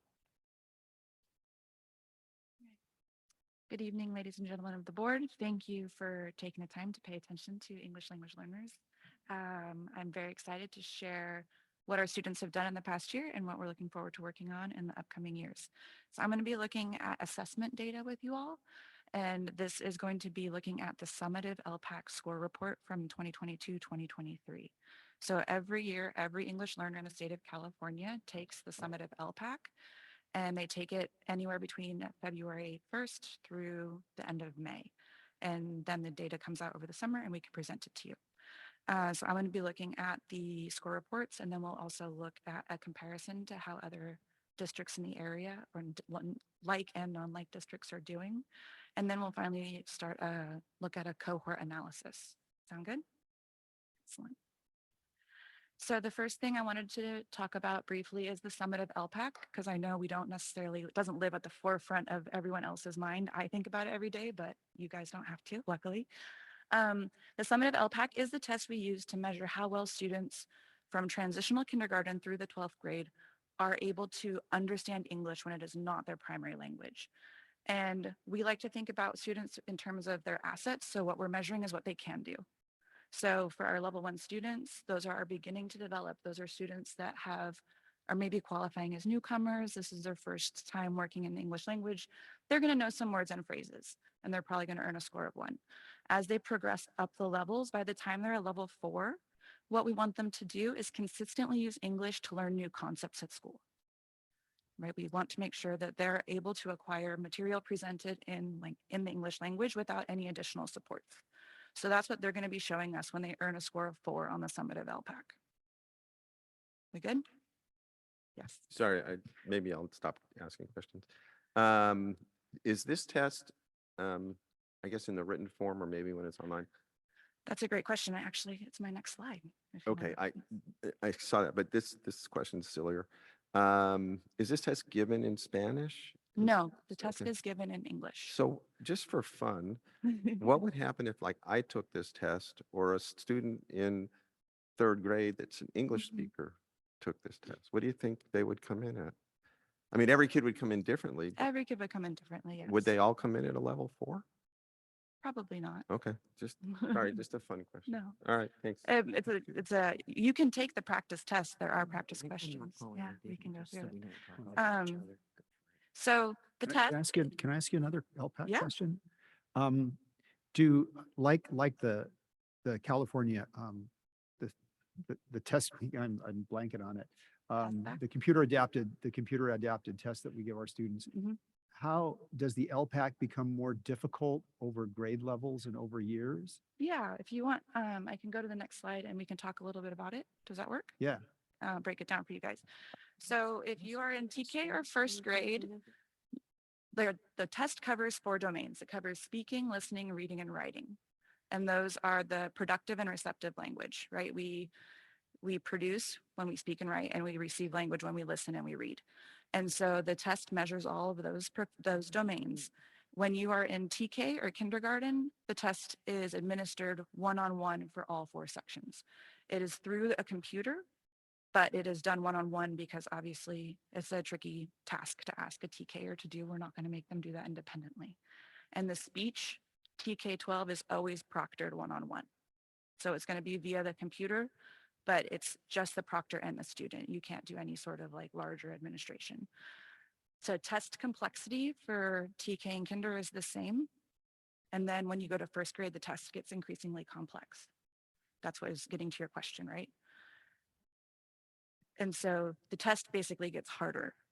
So does, say, a newcomer that shows up in 6th grade, they would take the LPAC that's appropriate for a 6th grader, even though they're a newcomer, which places them at level 1. Yeah.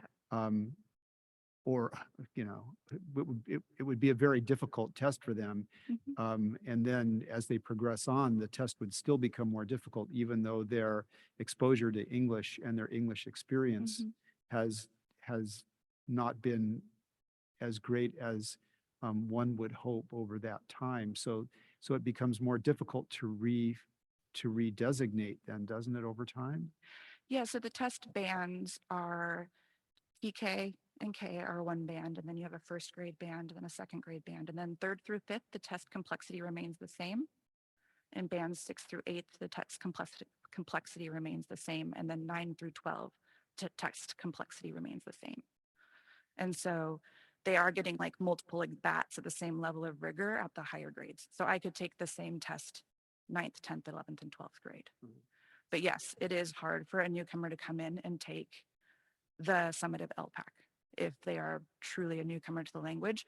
But what's great about our newcomers that come in is if they're coming in with a high language of first language literacy, they're going to be able to transfer a lot of their academic skills and progress quickly as long as we're giving them the tools to be successful. And that's why that 5 to 7 year window is there, right? That's why we say it takes 5 to 7 years.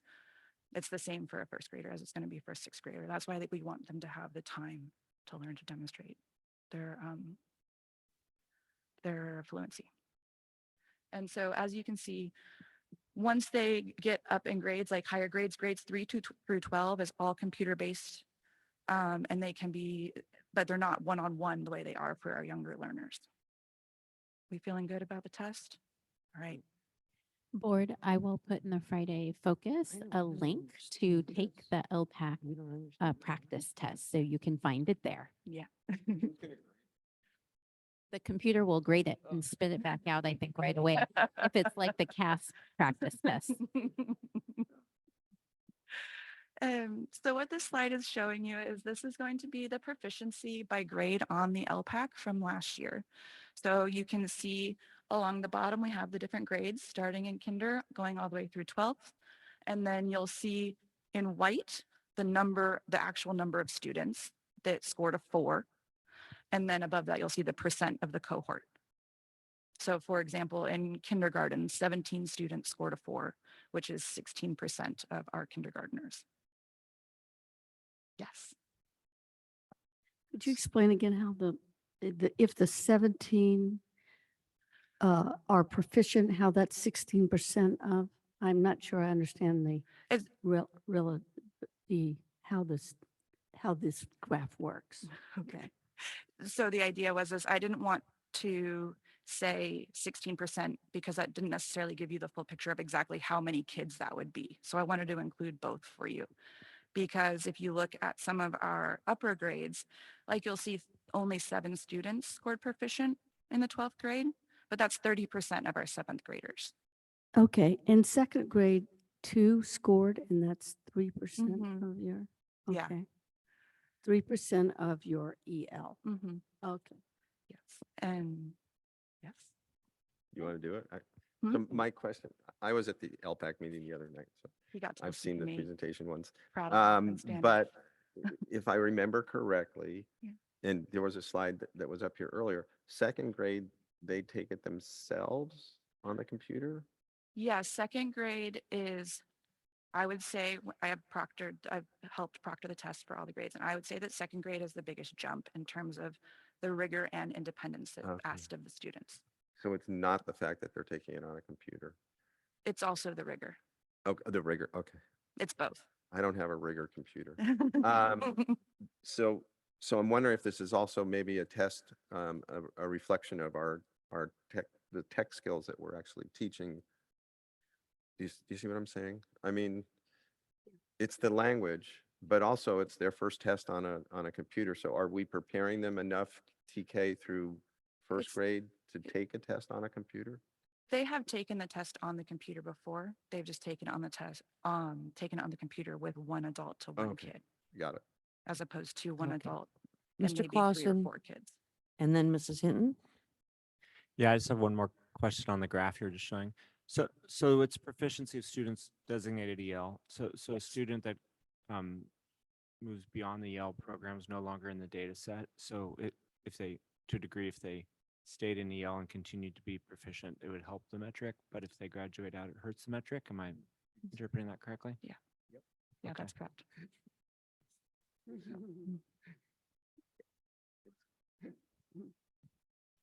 Well, because then that's when they move into redesignated as fluent English proficient, and that's a different set of data that we would then look at.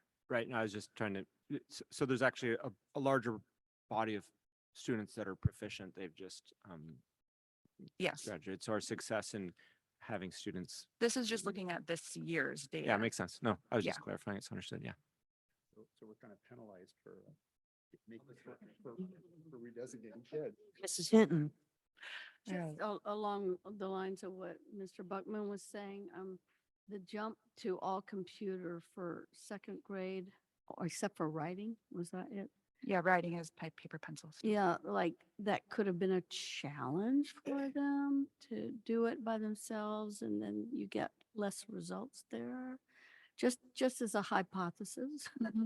And then in ninth grade, where they have to do everything on computer, that would be like maybe a shock for them that they had, yeah. The 9th grade is another jump up in the band of text complexity. The test, the Yeah. rigor of the test stays the same in 6th, 7th, and 8th, and then it jumps up again in 9th. Yeah, well, we can't really change that test, I No, guess, but can't. we can at least take into consideration that Yeah. there's barriers there. Yeah, thank you.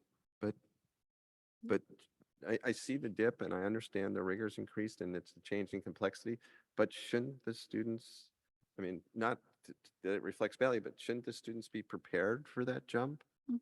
So this is a We- huge dip. Yeah, and one thing that is new this year that we are just getting to start is they just have come out with an interim or a practice LPAC for students. That's brand new this year. It was just released. I think Jen just trained all of the EL specialists on it a month ago. So that's a new piece. So hopefully that will look different now that students have more opportunities to practice and The take state of interims. the state of California can't leave anything alone long enough to get a whole cohort through it without changing it. Okay. I'm going to move to the next slide.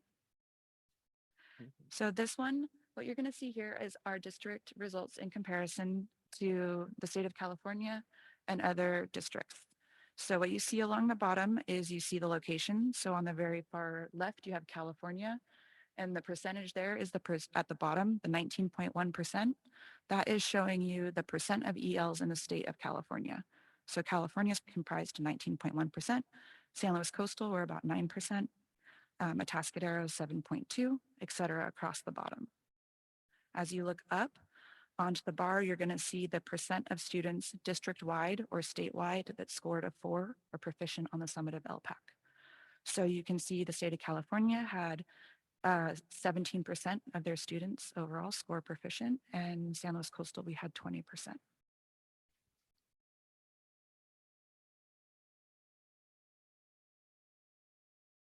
Right.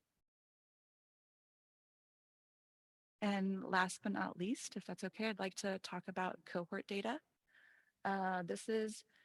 So these are all of the EL students who joined us in kindergarten who will be part of the graduating class of 2029.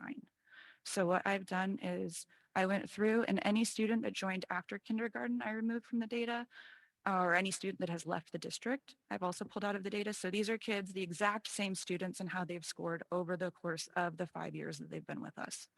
So what I would like to draw your attention to is the light bluish color on the top.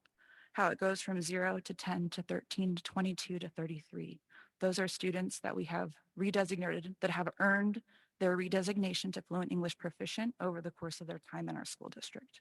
The other thing I think is great to highlight is that the score of 1, those emerging students, have disappeared over the course of the 5 years because that's showing that they are acquiring the English language. So I think this is a great way for us to track progress of students as they go through our school system. Any questions?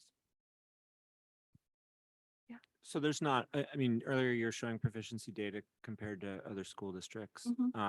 This metric, which shows actually more of a success outcome, is that something that is also compared outside, or is it just something that we look at and we're proud of?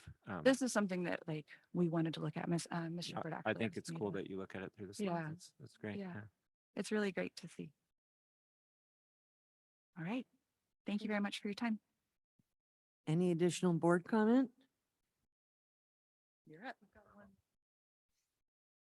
No, come on. Where's the tech? There you go. Or was that footstool? I was looking for the footstool earlier. Somebody moved it. You notice that? All right. So after you're done testing and looking at all the numbers, the $100 million question is, how is it that the students are able to move from newcomer status all the way through so that they're reclassified as fluent English proficient? If you saw on that graph, there was a lot of kids that were reclassified, and that's the work of our teachers. And so when we talk about the curriculum and the district-wide supports, all of our EL students have access to designated ELD. So we're talking there about our English language development standards, with the goal that we're moving our students into our mainstream English language arts program. So think in elementary school, think in middle school, and think in high school, where we have EL students. Our students have exposure to those English language development standards designated by the state of California. When we think about integrated ELD, we're utilizing supporting language to make sure that our EL students have access to other content areas.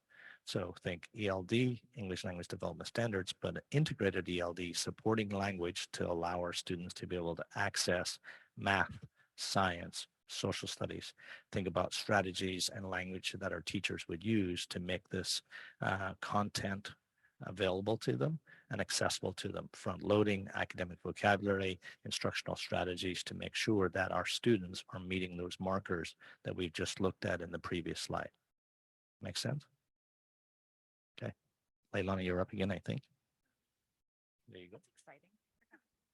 Exciting. I briefly wanted to talk about services offered at elementary school. You can think about the EL services offered based in 2 like broad categories. We have our dual language immersion program and our structured English immersion program. Our dual language immersion program, that's going to be Baywood and Pacheco. And then our structured English immersion are the EL services that our students would be receiving at all of our other sites like Del Mar, C.L. Smith, Hawthorne, Monarch Grove, etc. And what does look the same at both sites is that you're going to see the English language development specialists work with our level 1 and level 2 students. Those are our emerging students and speakers. And then the homeroom teacher is going to be providing support for those students that are able to access most content without additional scaffolds. So those are your 3s and your 4s. And then we also have the multi-tiered support systems, both in English and, well, in English at both sites, and then in English and Spanish at Pacheco and Baywood. And those are for students if they are showing that they need the academic need. So not every EL student will receive this, but those who also show that they need academic supports have that option. I have a question. How does our EL population break between these 2 programs? Are more in the dual language immersion program or more in the other schools? There are more in the dual language immersion schools. Okay. I think that we have approximately 200 at our between Baywood and Pacheco, and then I would say slightly less than that at our other elementary schools combined. Okay. And second question, how many students that categorize as English learners are not Spanish speakers primarily, but are an alternate language? Or just ballpark, I mean. Ballpark you, I would say I think that we're probably 85% Spanish speaking and 15% other languages. I think we have a few languages that are up at the 15 and 20 family mark in the district, but I can pull the exact numbers for you if you'd like. If it's easy. It is. Thank you. I have it. Yeah. Any other questions? So at the secondary level, when we look at what's available, a lot of times you'll hear that we'll have ELD courses, English language development courses at the middle grades. And when we talk about level 1 and level 2, we're talking primarily about our newcomers, students who are newly arrived and have been LPAC'd in score in that range of EL 1 and 2. We look at our 3s and 4s. Ideally, we're trying to integrate them into our English language mainstream courses, especially the middle grades. And then we also see that at our high schools. So for example, at San Luis Obispo High School, Mark, I think you asked this question earlier, when we look at the number of students who may be newcomers, we actually have close to 30 newcomers in the 9th and 10th grade at San Luis Obispo High School this year who are on the EL1-2 level. And that's a first period class. Ironically, Brian, in that class, there are at least 3 students who are non-Spanish speakers. And so you've got that element now that we're seeing even within our newcomer program. And then we look at our 3s and 4s, and you're seeing that our 3s and 4s, we're pushing toward our mainstream program, especially at the secondary level, for lots and lots of reasons. Think about our A through G completion rate. Think about our access to career technical education programs. Think about access to advanced placement programs. Because they're a second language learner does not mean that they cannot have access to all of those programs in our secondary schools. It's very important to have that. And then additional districts, sorry. Can we go back just one slide? I just noticed something. Sure. Thank you. You know, if this was on overheads, it'd be a lot easier. Sorry. In the second, so if we actually at the elementary sites, MTSS, which is our shining star right now, is listed as a support, but at the secondary sites, it's not showing up. Does that affect our abilities? Or why is it not even showing up? I'm trying to. MTSS. Okay, I'm trying to tease out the question. Yeah, I know. It's not a good night for me. When I look at the elementary school supports, do language immersion, bottom one is MTSS, English and Spanish. Structured immersion, MTSS supports in English. When I look at the secondary, your presentation, MTSS is not listed here as a support. Right. In our secondary schools, what you'll find is we'll push in a lot of our supports in our EL classes or ELD classes. Even when the students go to integrated ELD, whether they be in a science class or a math class, we'll try and push in where possible bilingual instructional support to have that alongside of our students in those core content areas. Okay. That's really, really important. Okay. Thank you. You're welcome. Oh. Go back one. There you go. All right. When we talk about additional district supports, obviously you're very familiar with all of our elementary, middle, and high schools having our ELACs. They're always we're inviting board members to come to our DLACs. It's really, really important that we have the representation from our elementary, middle, and high schools as they come together district-wide. We also have family advocates for all students, obviously, in our district. Newcomer EL, we have students that are getting represented by family advocates at a variety of our elementary, middle, and high schools as we position them. We also have community nights at our DLI schools. So think about Baywood and Pacheco specifically and how we promote our community and grow our community. And there's wonderful events that I've seen many of you attend even at those events at our DLI schools. After school tutoring, especially at our secondary grades, we have a vibrant after school tutoring program at Laguna, Loams, San Luis High, and Morro Bay. Our teachers, primarily in our EL program, are always trying to encourage our ELD or EL students to come for after-school tutoring that's available to them. And then literacy nights. You'll see this very common amongst our elementary grades and our elementary schools to try and promote literacy.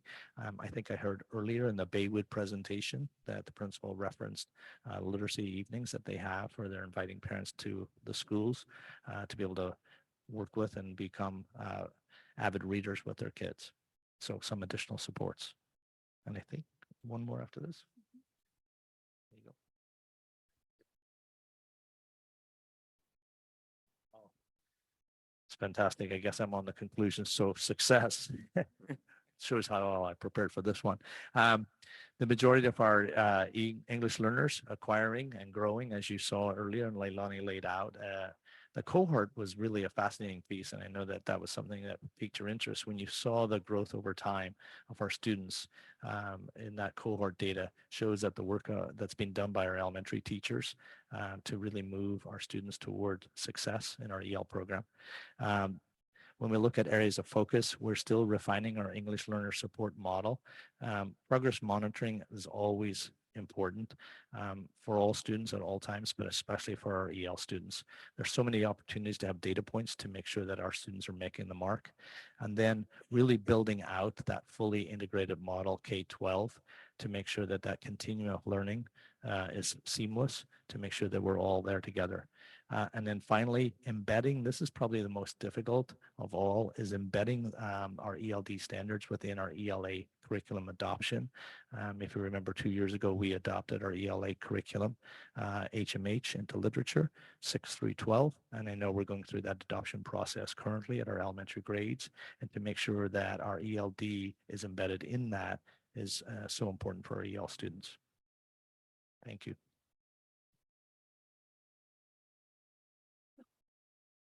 Okay, is there anyone from the public that would like to address the board on this? Okay, seeing no one, do we have anyone on Zoom?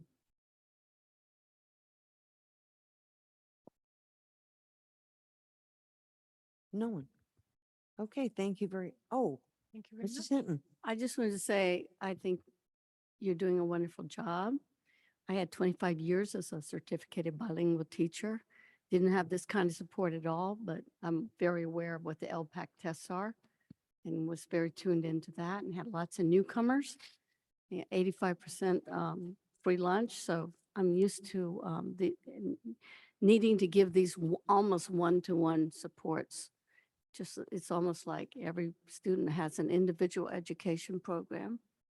And so I understand the challenges that you're up against very well. Can I say something? Sure. I have to go back to your numbers. One of the things I was interested in was looking at the number of English language learners plus the number of redesignated students. And it's really, when we look at that, it's about 19% of our students have been through our EL program. I'm thinking about our total enrollment at about 7,200. It's a lot. That's almost 20% of our students. So this is really, really important stuff. Thank you. Mrs. Hinton? Oh. Okay. If there are no additional comments, then thank you very much for this presentation.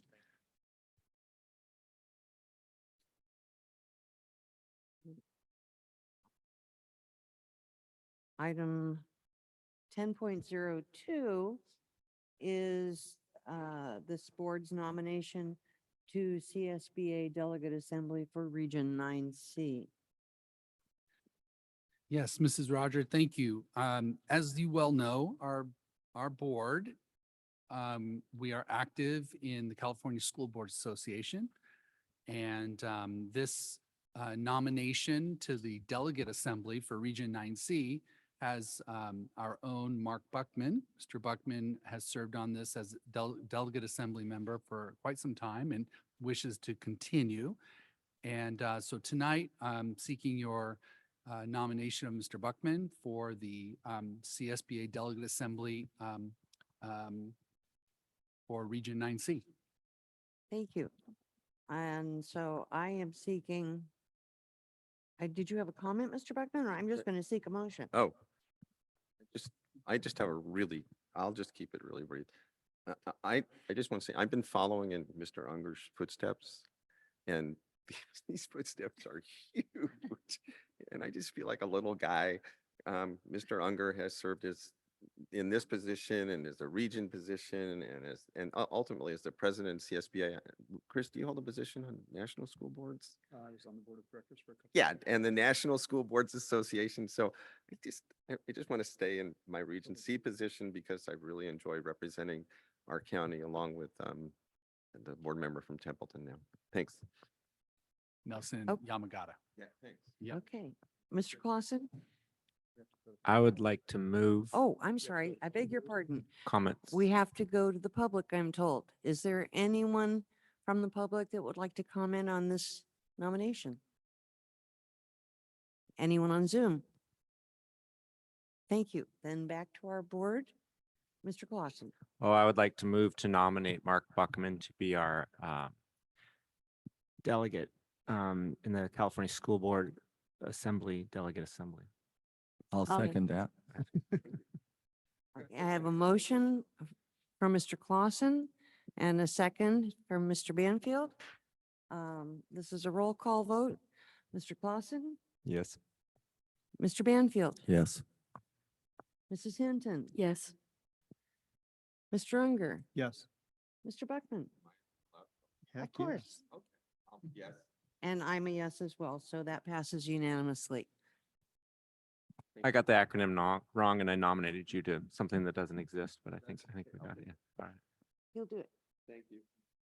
Item 10.03 is approval of salary increases and presented by Mr. Pinkerton.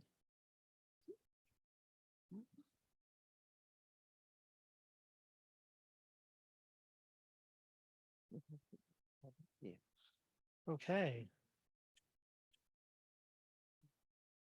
So tonight, over the past few weeks Oh, there's and one agenda. through the focus of the Board of Education, it was kind of asked of me to move forward with working with our labor groups, all of our labor groups, to increase the current salary increase that was given to all of our employees, which was a 3% increase, and moving that to a 6% increase based on the increase in property tax revenues. Our labor unions collectively bargained with us 2 years ago. I showed them that same 10-year projection. We have a great rapport with all of our labor groups in terms of working for that. So good faith bargaining happened, right? The board moved forward with a 4.33 increase. During that same time, districts around us were giving 10, 11% last year, potentially 5, 6% this year. So from our employee standpoint, it kind of looked like what we settled for this, but then property tax came in higher. So again, I think it's a huge shout out to the Board of Education that through that process, that because we received 2 years of real positive tax increase, that we share some of that with employees. And so tonight, so basically instead of a 3%, it's not adding 6%, it's adding 3% more. So we had to pull off the executive contracts. That's the next item. But what I'm asking the board at this first item to approve is that increase from 3 to 6% on the 23-24 salary schedule for our CSEA, our SLCTA, our SEIU members, our confidential staff, as well as our classified management and certificated management. So that is this first item would be for the board to approve that. I've met with each of those groups. We have signed MOUs for the 3 bargaining groups that are attached to this, but this would be spread to all of those groups should the board approve this tonight. Okay, I have a question. This is presented as one agenda item. I'm wondering, do we need to approve these individually We do not. as separate contracts, or we can do it Or, yeah, collectively? I talked with Dan McElhaney, our Lozano Smith attorney, so that we could have all of these in one item. Wonderful. Okay. Yeah. Then is there any board discussion? Is there anyone from the public that would like to comment? How about Mrs. Dawson? No one on Zoom. I'd like Back to the board. Mr. Buckman? Thanks. I'd like to make the motion to approve the SEIU side letter MOU with SLCTA, CSEA, confidential, confidential management, all the groups that Mr. Pinkerton mentioned. Certificated management, classified management, and confidential. Second. Okay, I've got a motion by Mr. Buckman, a second by Mrs. Hinton. I had a comment. Oh, I beg your pardon. Before- Please. Well, I just wanted to make a comment on this. Yeah. I mean, I think this is the coolest thing I've been a part of since I've joined the school board from my perspective. So, and I've actually thought about it quite a bit over the last Yeah. few weeks. so to make something like this happen requires, requires, I think, pretty remarkable accomplishments by a number of people. And I think for us, we are able to really do what's right and to do something here that is great for all of our staff who deserve this. But I thought about what it means to be on the school board, and we're asked to be a trustee. And part of being a trustee is making sure that we're financially responsible. And when I first joined the school board, I thought, okay, financial responsibility means understanding the budget and managing the budget.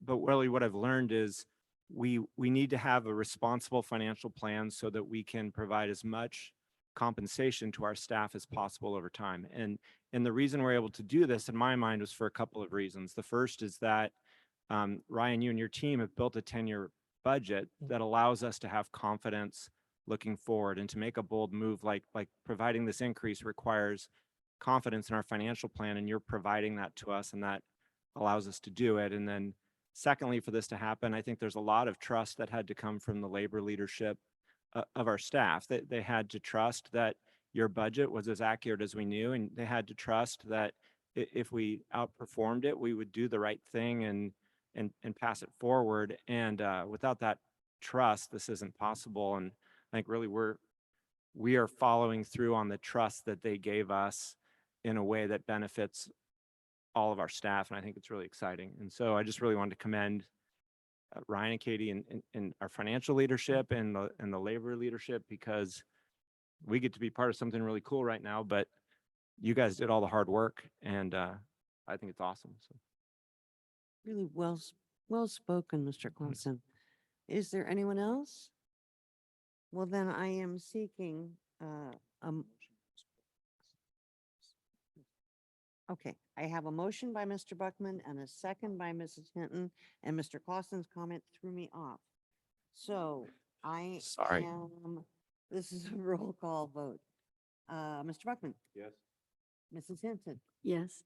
Mr. Clausen, Yes. Mr. Banfield, Yes. Mr. Unger, Yes. and I am a yes, so that passes unanimously. And again, I thank the board for moving forward with this, because I do, as Mr. Clausen said, we might be the only district in the state of California that's had 4 3-year agreements with all 3 of the labor groups. I mean, that it's unheard of, right? A lot of that is because of the trust we built, because of the trust in the board to do the right things. We move forward. So this will definitely is going to help us in the future, I think, as we move forward with future negotiations. And it's a tough time for employees. It's expensive to live. Inflation and everything else happening around us, right? So it also helps us in terms of recruitment. So we've always kind of prided ourselves of paying people the best and being able to recruit the best for our kids, for our schools, and this helps us get there. So thank you for your words today. Thank you. Okay, and thank you for your work, Mr. Pinkerton. Item 10.04, I think it will be you again. Yeah, so it's basically extending the same offer to Dr. Prater, Lisa, and myself. And so, basically with executive contracts, there's a lot of laws now, because there are executives and superintendents and assistant supes throughout the state of California that have abused their power in working with the board and given themselves huge raises and done, last minute things. And so because of that, there's a lot of laws in place. And so tonight, should the board approve this, we actually have to have Mrs. Roger physically, orally, I should say what our salaries will be with this. So that's part of the transparency of these things, right? It's why we're specifically spelled out. We are contracted employees. The board has a contract with each one of us that's kind of separate from, again, the rest of our employees in San Luis Coastal. And so tonight I'm presenting you those changes.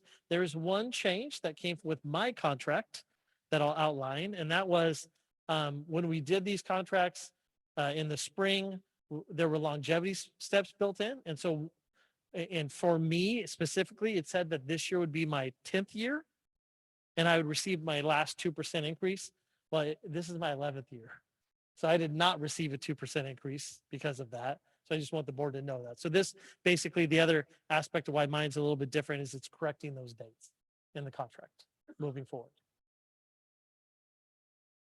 Okay, so what you're telling me is that I need to read each of these individually? If, when and if the board passes them, you should read that statement. Statement. Read it first. Okay. You want to send it to her? Okay. Okay, so then what we'll do is, let's go ahead and take our vote Yes, and we'll then have you read the statement. I will, Amanda I can will read email the it to you. statement that, You can email it to that her. Mrs. Just have her Dawson. read it. Is that okay if we email it to you right now and we can pull it up? You have a statement that I'm writing down. Okay, so the statement is there? Is there a statement that has to be read or just the salary? Statement. It's really the salary information that's the most critical. Okay, well then I'll just wing it, but let me first, take a vote. A roll call vote. To approve the addendums to the, employment agreements of Ryan Pinkerton, Lisa Yamashita, and Eric Prater in accordance with, information outlined in item 10.04. Seeking a motion in a second. I move approval of item 10.04. I'll second it. So I have a motion by Mr. Unger, a second, by Mr. Banfield, and this is a roll call vote. Mrs. Hinton. Yes. Oh, you thought I had a comment? You thought I had a comment? I don't have a comment. No, I was asking for your vote. Okay, yes. Mr. Clausen. Yes. Mr. Banfield. Yes. Mr. Buckman. Mr. Unger. Yes. And I am a yes. So that passes unanimously. So now I'm told that I am to read the, oh, is there anyone from the public who wanted to comment on that? I don't think I did go to the. I don't know. Okay, so, after the addenda noted in item 10.04, Mr. Pinkerton's. I do. Mr. Pinkerton's revised, annual salary will be $244,347. Mrs. Yamashita's, revised annual salary will be $206,000. And Dr. Prater's revised annual salary will be $272,299. Moving on, item 10.05 is a, proposed revision to a board policy 1330. Mrs. Yamashita. Yes, good evening, board. Our board policy subcommittee has been hard at work, and we have 5 first readings to bring to you this evening.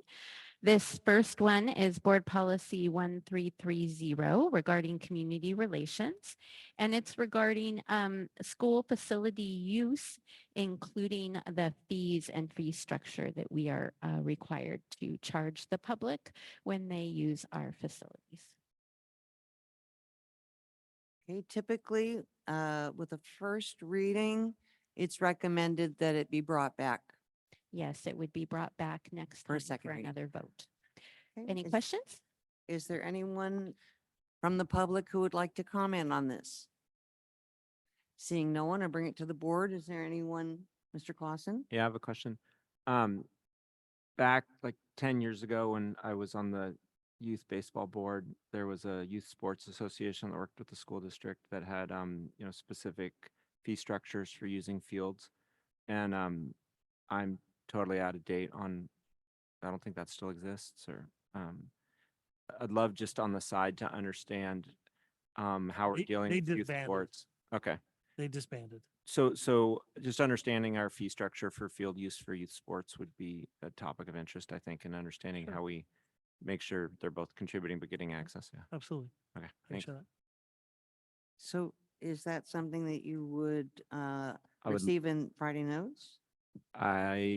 If, Or if board everyone has docs? interest in it, I think getting a brief summary on our relationship with local youth sports associations and how they use our facilities and the fee Yeah, structure easy. would be something I'd love to see. Yeah.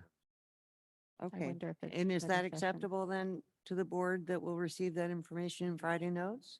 Yeah, no worries. Yeah, easy. Okay. Thanks. Yeah, let me highlight that this board policy does not list our specific fee structure. It just says that we will have a fee structure.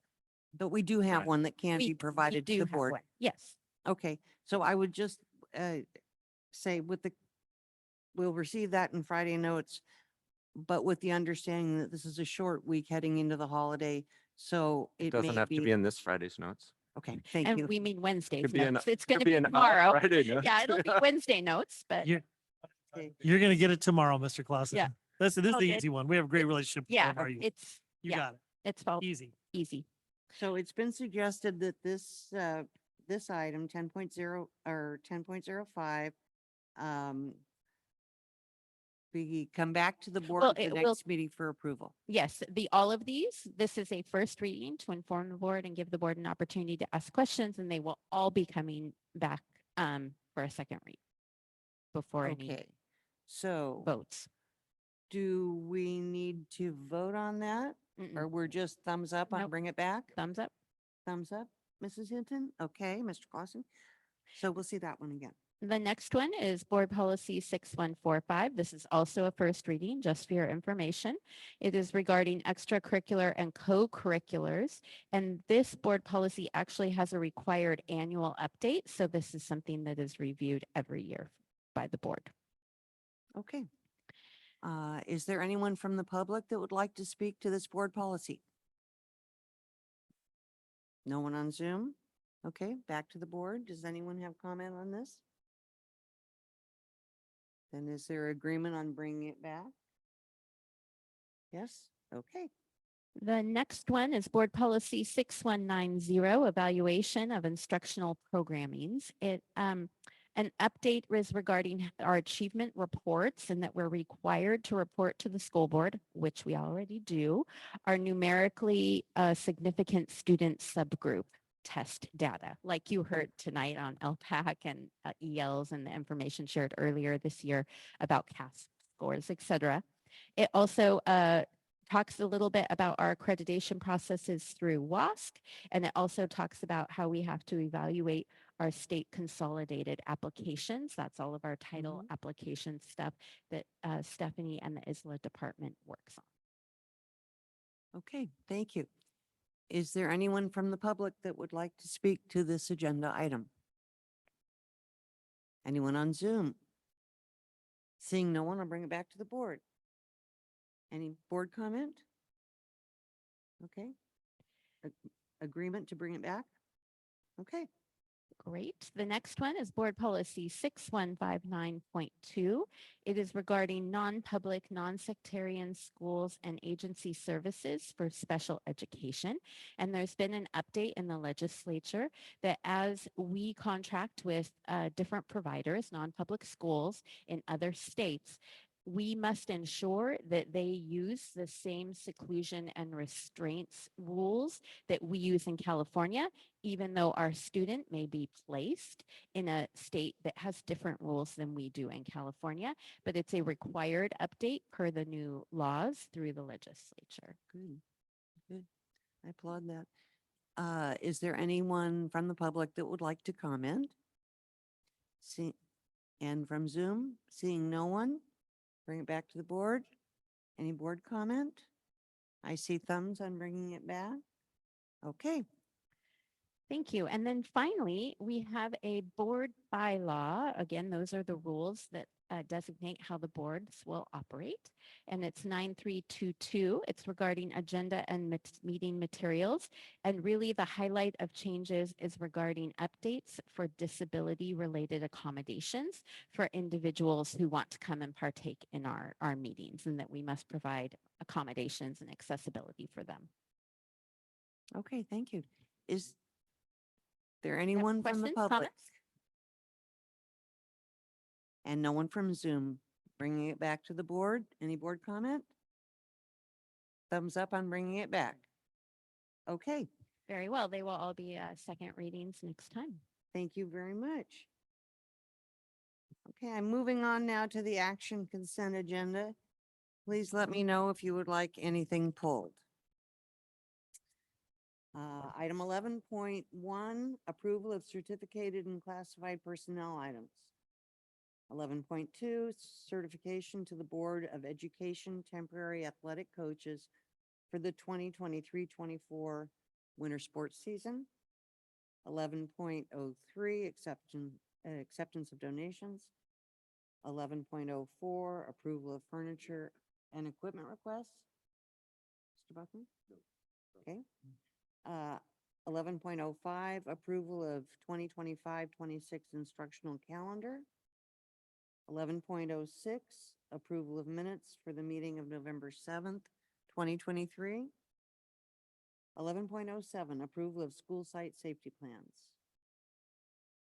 Okay, seeing that none were pulled, I'm seeking approval of items 11.01 through 11.07. So moved. Second. Okay, I have a motion by Mr. Unger and a second by Mr. Clausen. Mr. Unger? Yes. Mr. Clausen? Yes. Mrs. Hinton? Yes. Mr. Buckman? Mr. Banfield? Yes. And I am a yes. So that was passed unanimously. Item 12.02, the advance agenda. Does anyone have an advance agenda item? Seeing none, we'll move on to reports by board members. Mr. Banfield? Sure. Well, I had the opportunity and privilege to hear a couple of great concerts, one at the PAC and then one at Loams. And I just noted that it seemed that the students that were participating in those concerts just really enjoyed themselves. They had a sense of belonging. And I could tell, well, it was easier to see at Loams that the students really were gravitating towards their band instructor, Mr. Cooch. Yeah. And he seems to have a really good program. And I saw Mr. Bellier there. I think he was there just to, see how things were going. And I think Mr. Cooch has got a good program that will segue into Mr. Bellier's band program. I think it's working out really well. Thank you. Mrs. Hinton? Oh. Okay. Mr. Unger? So I too went to the Los Osos Middle School, Morro Bay High School band and choir concert at the PAC, and it was great as usual. It's wonderful to see how many students and how many parents really came to it. I think this was the most we've seen the most attendance we've seen. And pretty much the whole main floor was filled with parents and students. It was great. I was also able to go to Morro Bay High School for their 8th grade orientation. So every year, Morro Bay High School has an 8th grade orientation. And it's when they invite all the 8th graders from Los Osos Middle School, as well as Cayucas Elementary School, to come over to the school and just sort of get a feeling for what the school is about.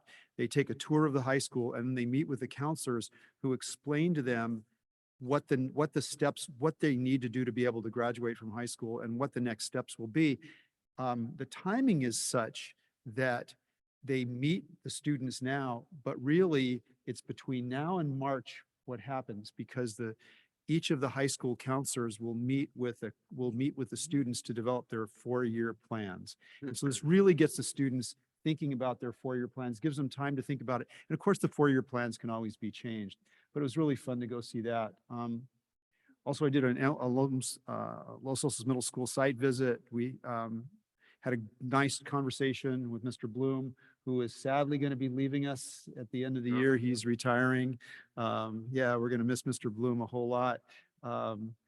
they were doing a food drive that day, and Mr. Taylor put the squeeze on me to bring some food over. He has a class of 8, and he was bound and determined to win that, and I think he probably did. I think Mrs. Sheffer and I don't think, I wasn't not sure if I missed anybody else, went to the State of the State address with John Laird, and that was really, oh, Mrs. Hinton was there too. I forgot. Yeah, Mrs. Hinton was there. Mrs. Sheffer was there. I was there. It was interesting to hear from Senator Laird, and to hear from the editor in chief, I guess, of Cal Matters, which was to get some insights on what went on in California. Were you there too? Oh, so I missed you too. I'm sorry, I blew it. But what else was cool was that it was moderated by our own Christine Robertson. And she did a phenomenal job. And so kudos to her, and kudos to the chamber for putting that on, and for us being able to participate in it. And then lastly, I, as well as a bunch of you, I think all of you probably, went to the SLCTA meet and greet and had a real good opportunity to meet with our teachers and talk to our teachers, hear what their concerns were. We almost outnumbered the teachers. Yeah, we did. But it's always nice for us to get together with the CTA group and to hear what their concerns are, and to really show that we work as a team together. So that's about it. And I am going to do something fun tomorrow. I have to tell you, I'm going, assuming that we don't get rained out, I'm going to go to the 5th grade Christmas holiday presentation at Monarch Grove. And then in the afternoon, I'm going over to teach, because I understand they're having one of the teachers there is having a white elephant gift exchange. So that ought to be pretty darn fun to see what they give each other. Okay. Mrs. Hinton.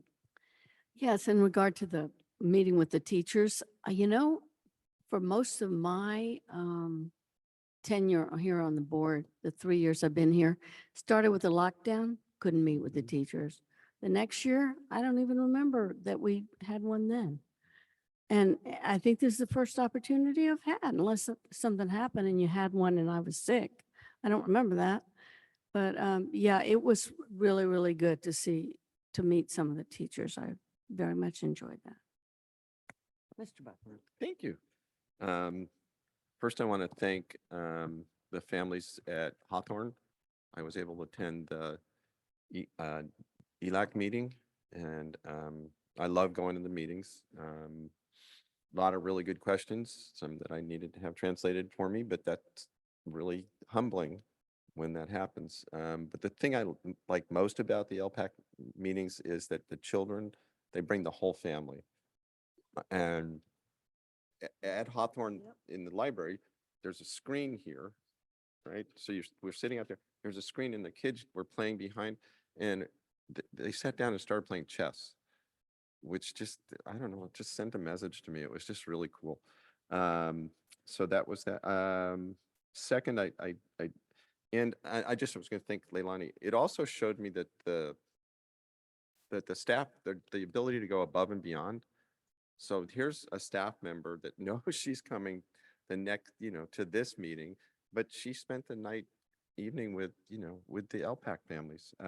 And along those lines, SLCTA, they don't have to do that. How nice that they take the time out to sit and meet with us. And I just wish I had gotten there earlier. And then I also got invited to the International Brotherhood of Electrical Workers. They had a holiday dinner, and it was kind of humbling again. The mayor was invited to speak, somebody from Cuesta, and then I was able to just thank everybody and tell them how much I appreciated the apprenticeship program. So it's been an interesting time. Okay. Mr. Clausen. Push my button, yes. I have 2 things.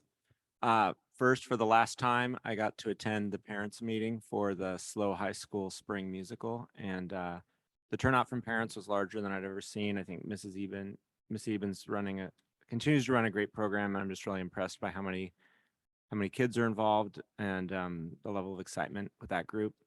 Secondly, I want to commend Lila Merck on attending an entire board meeting. Maybe a record, at least it's a record since I've been on the board. So nice work, Lila.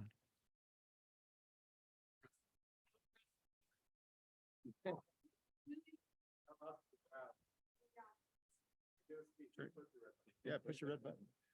You're the I had fun last week.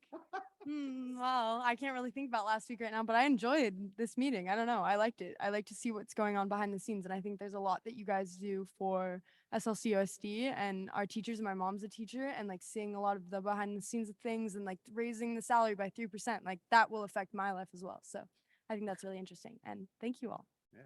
Thank you for staying in. It is a first.